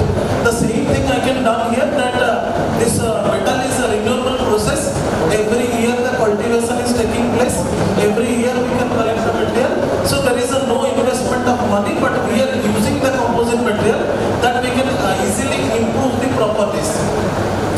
So under the properties, that is either the tensile test, either the compressive test, either the flexural test or bending. So all the properties we have to study here, along with if a single material is subjected to the heat and electricity easily, by using the composite material it can avoid that things, or it does not allow the heat and electricity easily, where we can use flexibility.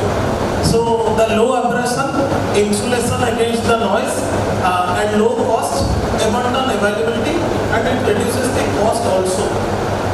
So these are the papers I can use here, that eco-friendly component composites based on the peanut cell powder.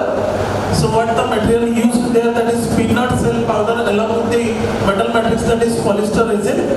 So what are the parameters studied there? Physical, mechanical, thermal and morphological. The morphology study deals with the study of the inner structure of a material. So likewise, so from the 5 papers we are studying the mechanical properties along with the surface morphology by SEM, that is scanning electron microscope. So it studies the inner structure of a particular material. So when it is over testing, so already these authors have been done the test and they had collected the property. So what I can use here, the main objective of this topic is that fabrication of walnut cell powder along with polyester composite by using hand layer method, evaluation of the mechanical properties that already I had discussed, that the tensile testing, the compressive testing, the impact, the flexural strength, and the fractography study using scanning electron microscope, that is used to study the internal structure. So in this case, what is the matrix material I can use here? The polyester resin, methyl ketone peroxide, cobalt naphthalate, reinforced I had added here, that is walnut cell particle.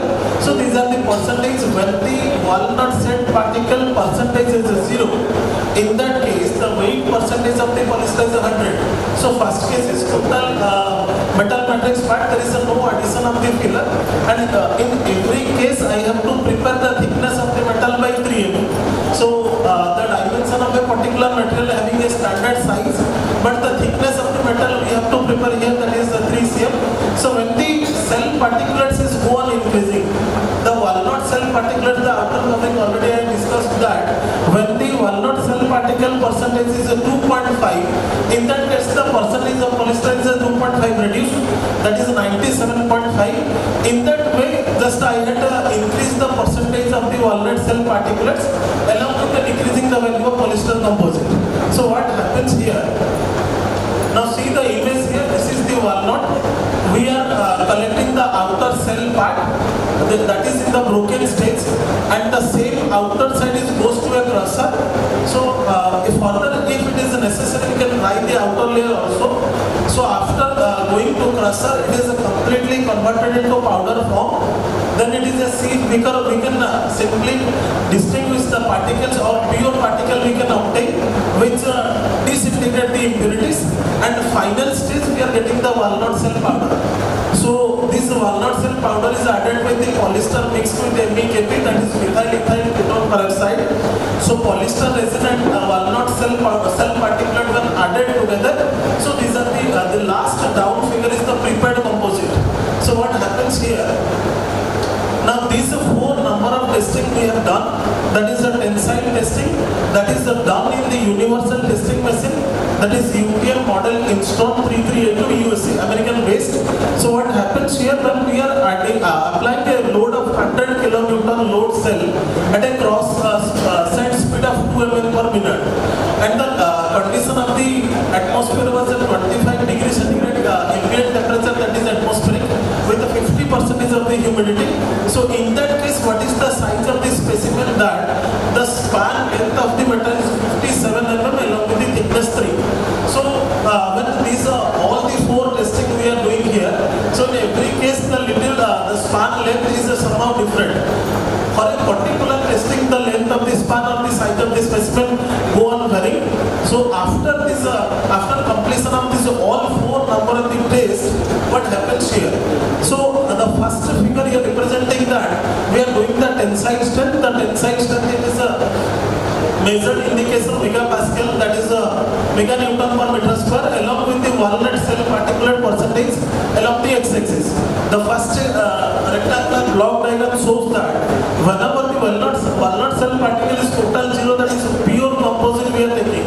In that case, the tensile strength of the metal is 17.59 MPa. So when gradually we are increasing the walnut shell particulates, go on increasing. In that case, at the percentage of this 7.5% of the walnut shell particulates, in that case the tensile strength is 36.71. So after 7.5% of the walnut shell particulate, when we are go for further increasing the percentage of the WSP, the value of tensile strength is go on increasing. So what happens there? For a particular percentage of increasing the stress is go on or the strength is go on increasing. At the 10% of the walnut shell particulate, it is the value is decreasing. So what happens there? Whenever there is an improper mixing, that is called as agglomeration. So when in that 10% of the walnut shell particulate, there is no any kind of proper mixing happens. That's why a particular strength decreasing.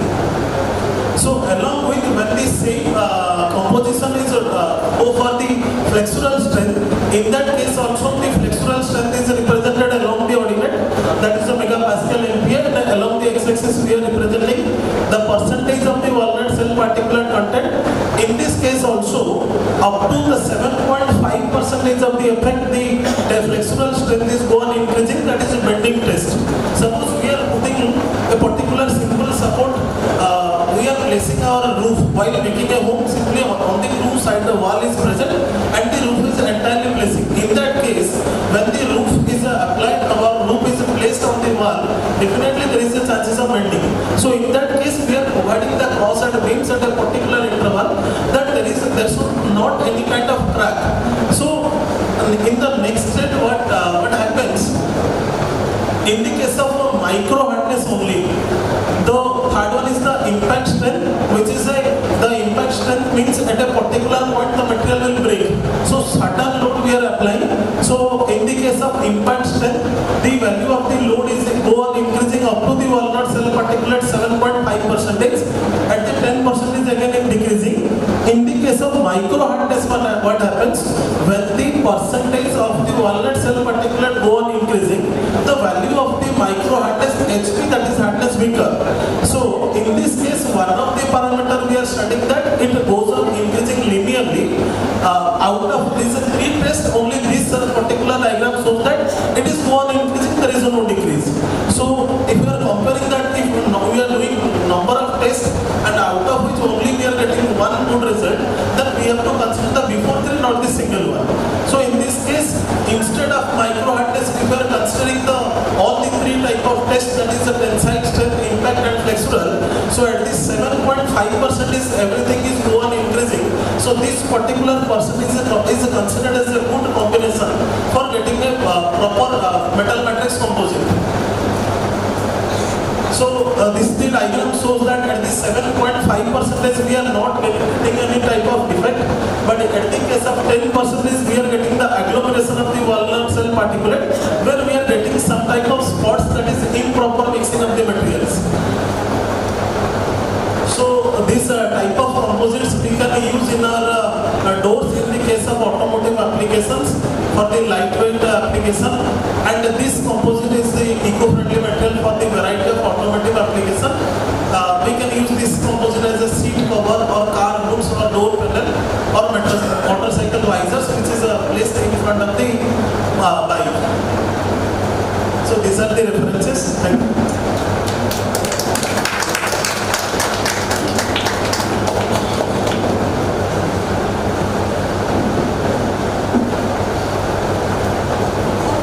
Sir, you are working in coconut husk. I need coconut husk biomass. Can you provide that with its electrical property like permittivity, permeability?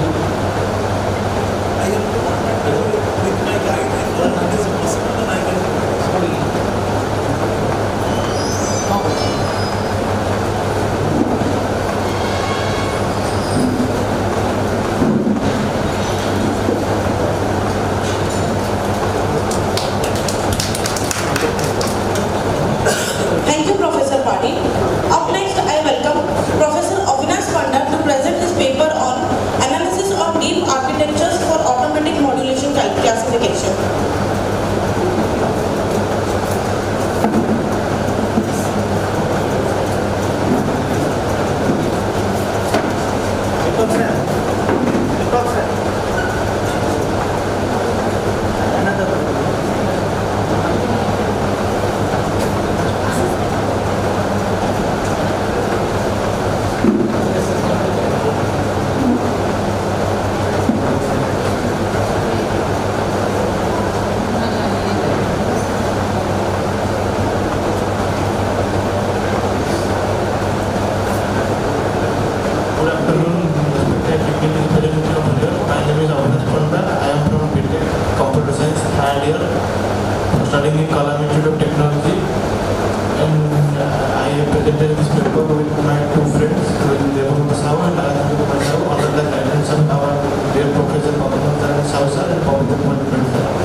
So this is the basic communication system that is used in every communication.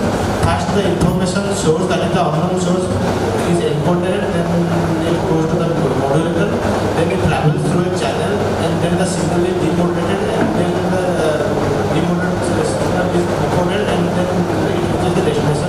So while here in the it travels through the channel, the signal faces through many attenuation or distortion or many other properties such that the signal may not be 100% good. So here from before the demodulation, AMC is used to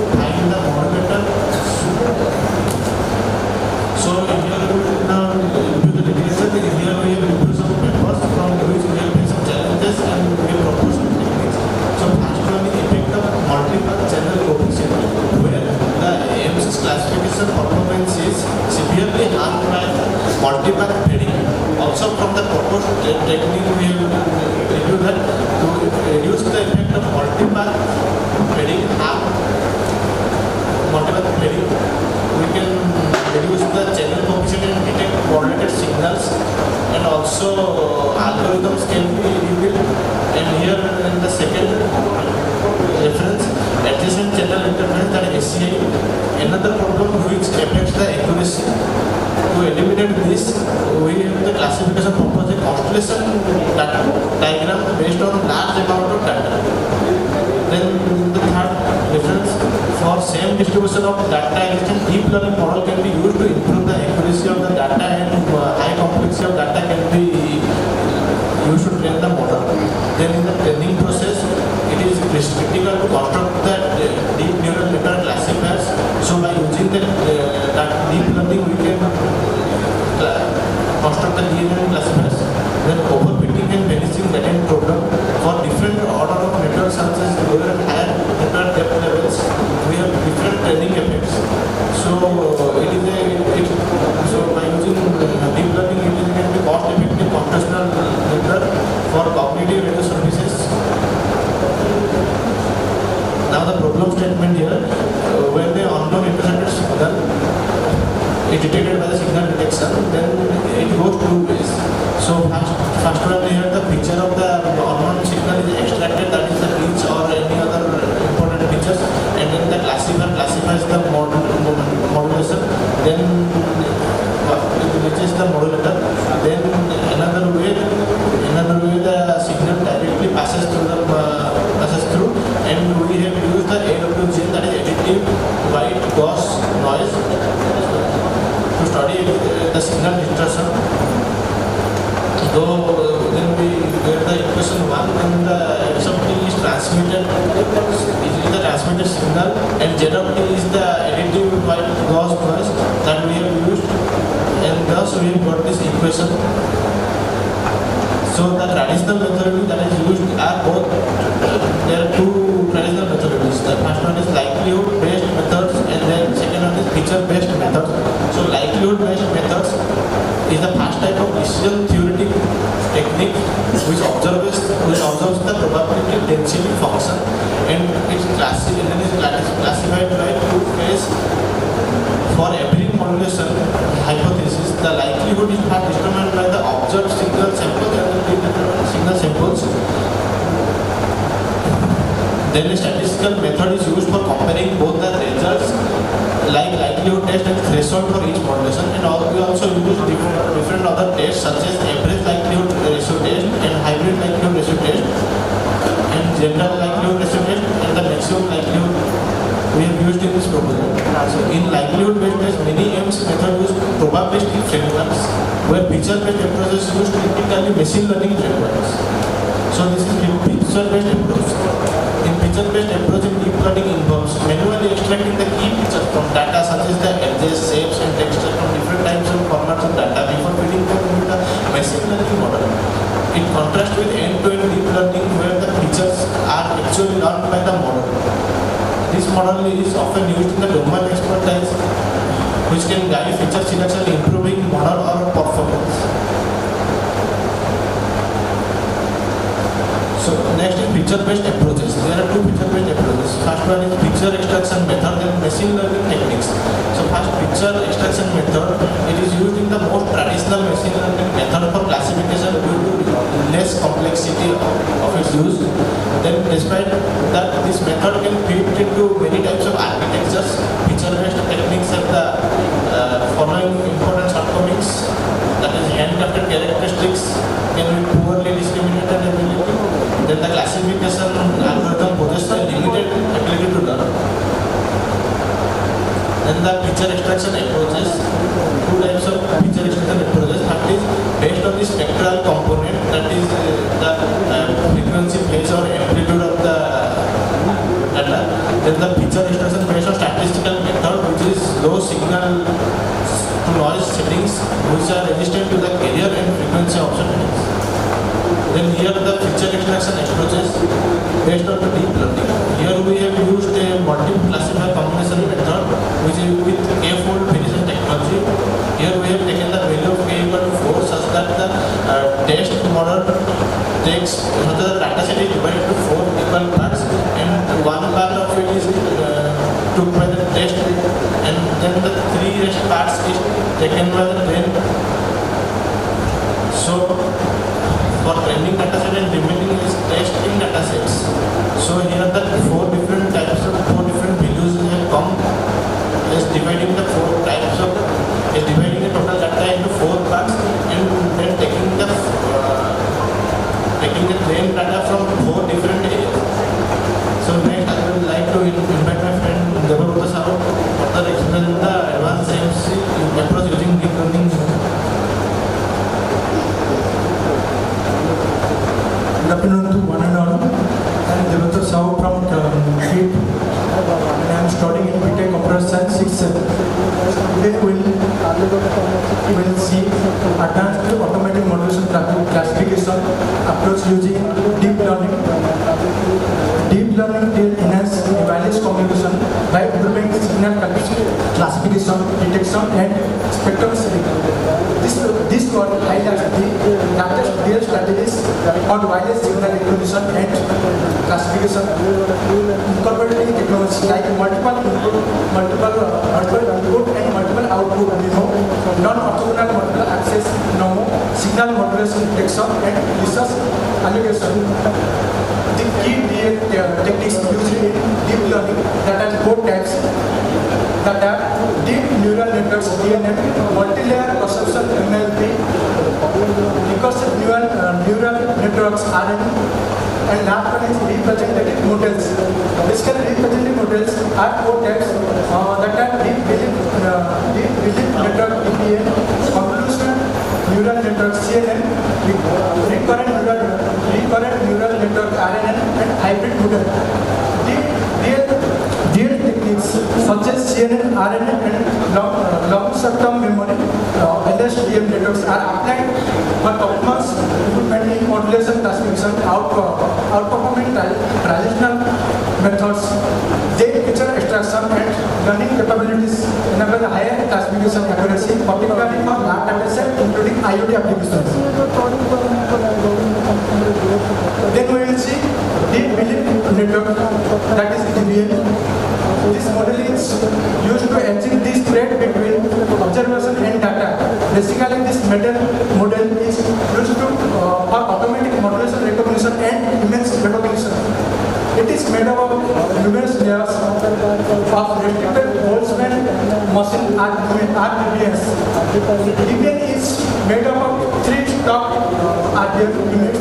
There are 2 layers that are present in RDF and upper layer, which is hidden, and lower layer, which is visible. Then we will see deep neural network CNN, which is a part of CNN. A convolutional neural network is a neural network that applies convolutional operation rather than matrix multiplication in its layers. It comprises convolutional layers, pulling connected layers, and pooling layers. Of these convolutional layers are most critical for computation. The following are the important capabilities. That is sparse connectivity. With the use of kernel size less than the input, sparse connectivity increases efficiency and decreases memory usage. Parameter sharing. Neurons in CNNs can use parameters which greatly reduce the storage requirement. It is a convolutional layer process that feature map previous layer using 2D convolution enable vector to produce new features maps that are forwarded to next layer. The pooling layer often uses the max pooling for affecting outputting while replacing the output value by running the maximum value. Many CNN models like AlexNet, JFNet, VGGNet, and GoogleNet, and ResNet is max pooling methods. The last one is the recurrent neural network, which is RNN model. Recurrent neural network RNN establishes weighted connection both between within layers, where neural outputs loop back into themselves at the next timestamp. If the sequence progresses at the previous hidden layer directly impacts the next layer, the network to process temporal data efficiently. The design is particularly suited for prediction tasks that depend on the sequential dependency, as it uses the temporal properties of communication signals as input. By leveraging private data, RNNs at higher accuracy in tasks involving time series data. Then this is the recurrent neuron diagram. The first one is the input layer, and last one is the output layer, and middle one is the hidden layer. So these are the difference between CNN, RNN, and DBN. In CNN, used for image processing and spatial data, composed of convolutional and pooling layers, process 2D or 3D spatial data, employs supervised learning, etc. In RNN, designed for sequential and temporal data, contains recurrent and connection for feedback, process sequential or time series data, handles sequential data in supervised or unsupervised ways, etc. In DBNs, used for picture extraction, generating tasks, built-in start restricted with Boltzmann machines, RBMS, can handle structured or unstructured data, use unsupervised, pre-trained followed by fine-tuning, does not inherently handle temporal dependency, etc. This is the comparison between CNN, RNN, and DBN. If you have compared among the CNN, RNN, and DBN, so DBN, the best choice is CNN. Then why is CNN the best? CNN is often considered the best due to its versatile scalability and outstanding performance in image-related tasks. Its ability to automatically extract high-class spatial pictures make it highly efficient for tasks in computer vision such as facial recognition, medical imaging, and object detection. Then these are our challenges in AMC automatic modulation classification. That is presence of channel interface related to certain types of signals and related to deep learning techniques. The last is conclusion. The active reveals and statistics, comparative decision theoretics, feature-based and deep learning methods, while decision theory approaches yield satisfactory result from literature review, they struggle with large unknown parameters. This is our future scope. The future scope of deep learning architecture for automatic modulation classification AMC is promising, driven by advancement in wireless communication and 5G or 6G networks. Deep learning can improve accuracy, robustness to noise, and real-time processing in complex environments. Emerging areas include intelligent AMC with edge computing, connectivity ratio, radio, and Internet of Things, which is IoT. These are our references.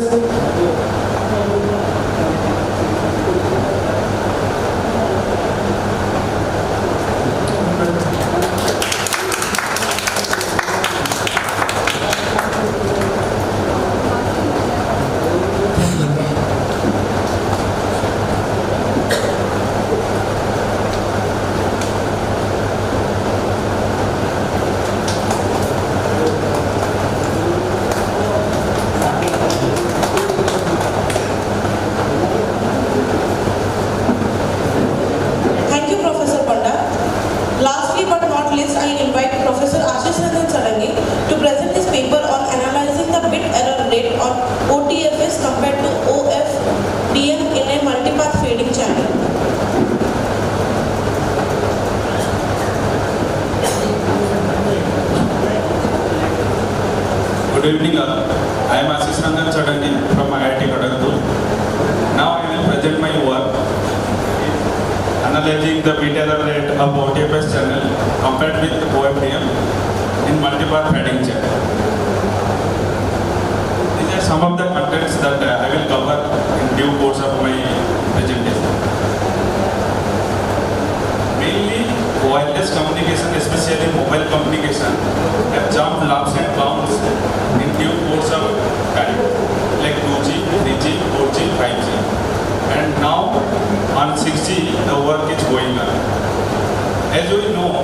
4G and 5G set handset, OFDM, orthogonal frequency division multiplexing, is used for transmission from transmitter to receiver.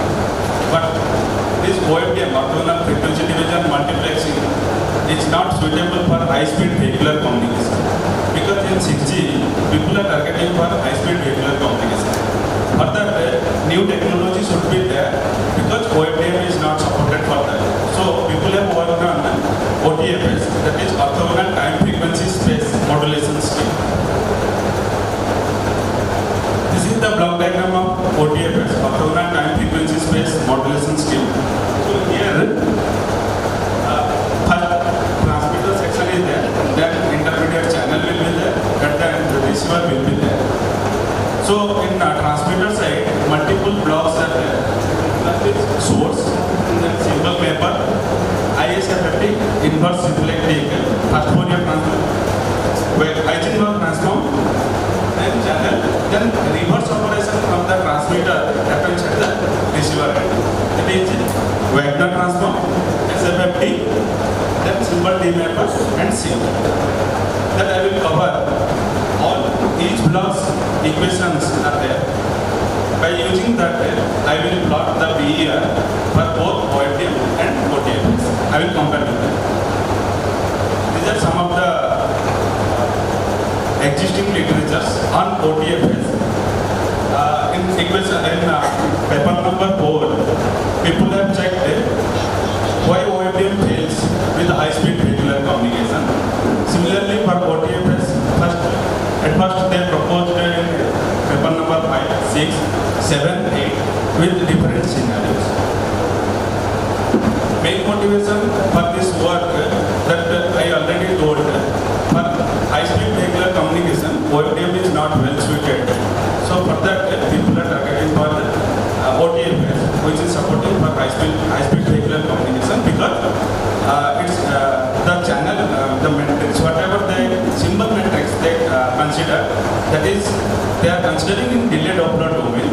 For that reason, the channel is not very much in at the receiver, and even based on that channel, at the transmitter, symbols are set so that it will work properly at the receiver. Equation number 1 that I already shown the first figure. The first block is ISFFT, inverse symplectic finite Fourier transform. Now here XKL is the symbol matrix at the transmitter, which is in delayed Doppler domain. On top of that, the ISFFT operation added, so then it's converted into time frequency domain.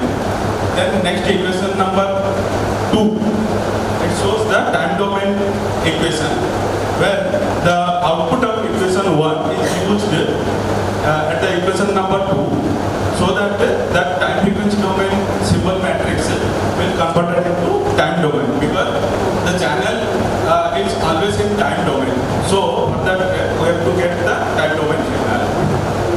And at equation number 3 shows the received signal, and the channel part is shown in equation number 4. Equation number 5 and 6 are the receiver side equations. I already told Wagner transform and ISFFT. Wagner transform is shown in equation number 5 and SFFT is shown in equation number 6. This system model we designed later for matrix, for MATLAB simulation we need matrix representation. So from those equations, these are the matrix representation of those equations. Similarly, the received signal is modeled as R equals to HS plus W. H stands for channel matrix. W stands for, my previous speaker told, the AWG channel noise. Because channel also adds this noise. At the receiver end, this AWG channel noise is getting added to the receiver. Then by simplifying those equations, we will get an effective channel, because we applied multiple transform, Heisenberg transform, ISFFT, Wagner transform, SFFT. So that by combining all those equations, we will have the effective channel. Now, at the receiver, we have to equalize the channel part. That is done in, we can do either in zero forcing by using zero forcing transform, equalization, or MMS, minimum mean square error. So for those simulation purpose, we used a OFDM. Table number 1 shows the different parameter. Table number 2 shows for OTFS different parameters. So then by using those parameters, we simulated the system models where we saw the OTFS by using MMSC and OFDM by using MMSC. Here we can clearly see the OTFS gives a better performance compared to OFDM. This is the B-error curve, bit-error rate curve versus SNR. So if channel taps goes on increase, the BER performance also will get decreased. But for channel tap 1, for both OFDM and OTFS, it gives good performance. But if channel taps goes on increase, the BER performance will slightly decrease. But still, OTFS gives better BER performance than OFDM. Now coming to the high-speed vehicular communication, here we simulated our system model by using different speed, 50 km per hour, 120, 300, 500 km per hour. Here we can clearly see, even if the speed goes on increase, still we are having close proximity among themselves. So from this we can conclude that OTFS, even with the high-speed vehicular communication also, PER is not varying that much. Yeah, so this is the conclusion part. So that whatever I told already, first case is the comparison of OFDM and OTFS, where OTFS gives the better performance than OFDM. Similarly, we saw multiple speed against OTFS. Even if speed goes on increase, PER not varying that much. In future, we can target for VLSI architecture design for this OTFS transmitter and architecture. Thank you. These are some of my references that we saw for this work, used for this work. Any questions?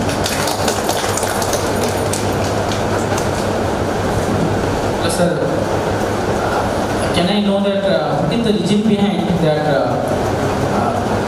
OFDM is not suitable for the 60? Yeah. Now people are targeting for high-speed vehicular communication. That is one reason. High-speed in the sense, like you might have encountered, like while you are going inside train itself now, our connectivity gets lost.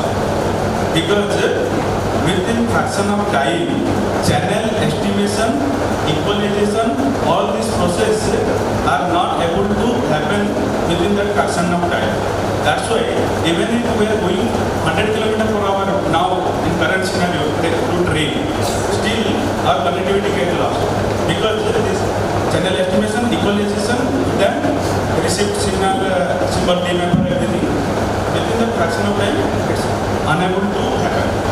Think about it, if our vehicle, if we will run with high-speed vehicular communication like 300 km per hour, 400 km per hour, so forget about the connectivity. So for that reason, we are jumping from one technology, that is OFDM, to OTFS, because in 6G they are targeting for high-speed vehicular communication. In bullet train also, if you will see.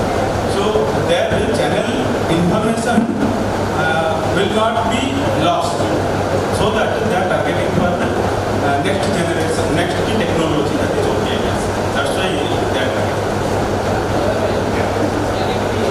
Actually, can it be little, because 60 is target to terahertz frequency, millimeter wave. So I think that due to that terahertz frequency response, that all the equipment parameter will change. So we may not go to the OFDM, we may go for the data thing.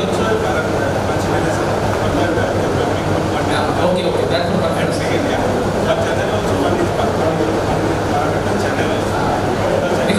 Because we also not fact that we don't know what is the terahertz frequency spectrum for the Indian 6G spectrum. We did not decide yet. It is under research.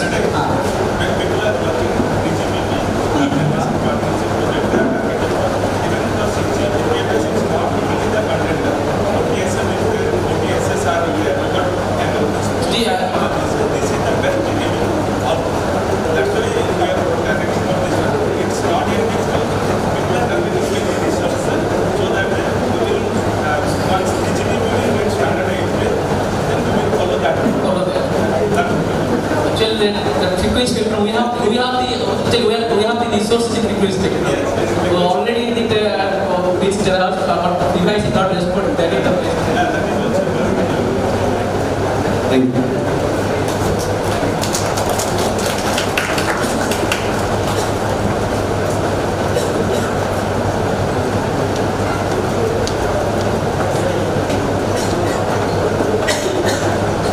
Thank you, Professor Sarangi. A big thank you to all of our presenters for their insightful contribution. Now, I would like to invite our esteemed principal, Professor Gunamani Janna, to kindly summarize the first day of the conference and say a few closing remarks.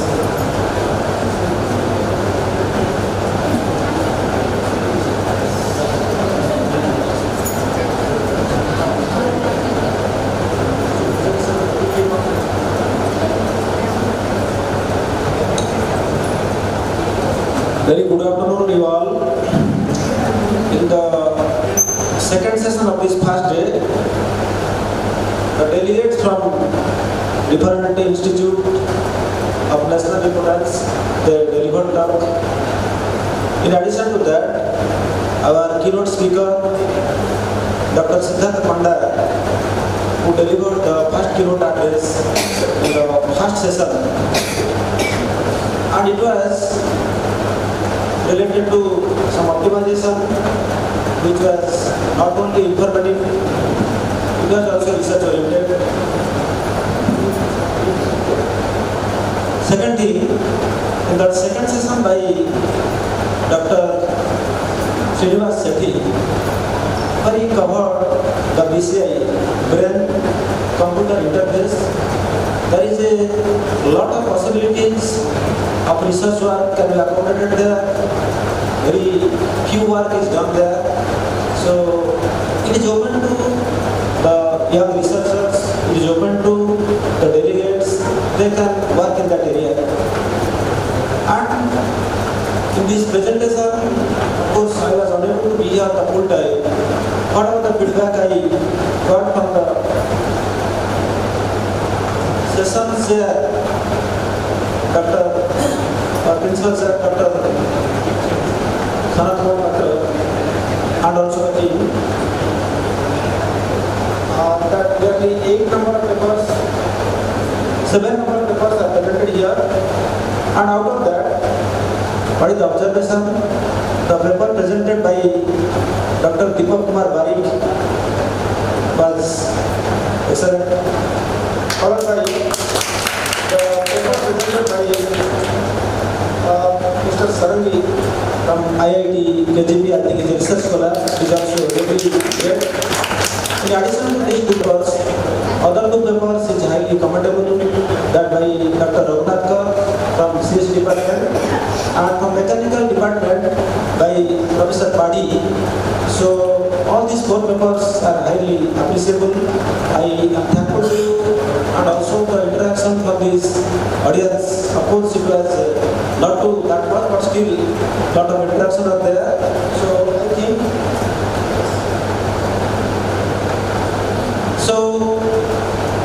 Here it is. I cannot say it's a milestone. It's a small initiative. It's a small starting. And the actual milestone is coming in front of us, that is the IEEE conference. There, the level of research and the exposure of the audience will be different, not our college students or the faculty. So delegates from over the world, they will be attending there. So purpose of this conference was that to motivate the people and to give a message to all our faculty and also the researchers that this is the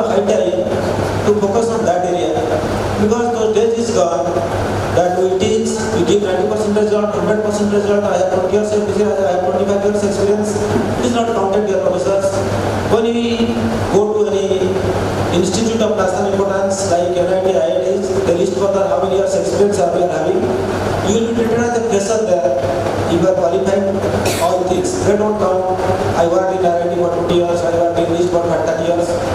They don't count any of the experiences. Instead, they count how many good research publications you are having in IEEE or in Elsevier or in some good ICA journals like that. So keeping all this in your mind, so it is the high time to tune ourselves more towards research than completely focusing on this academic part. Academic part is necessary, but for a good faculty, academic, research, administration, individual contribution to the department and the institution is also very important. I thank all the audience here and my special thank the committee members who made this reality possible, and special thanks to the convenor, co-convenor, the entire committee and the organizing secretary, Professor Rakesh Ranjan Palai and his team. And I express my thanks to Professor Dr. Sanat Kumar Patra because entire session he judged all these presenters here and he has given the feedback. Based on that I have given only report because I have not listened to all people. So thank you once again, and again we meet tomorrow by sharp 10 o'clock the session is starting. But I am requesting all the internal faculty and external people to assemble here by 9:45 latest. So I thank one and all, and my special thanks to press, media, our management member, and all the people who are involved to make this a grand success. So thank you.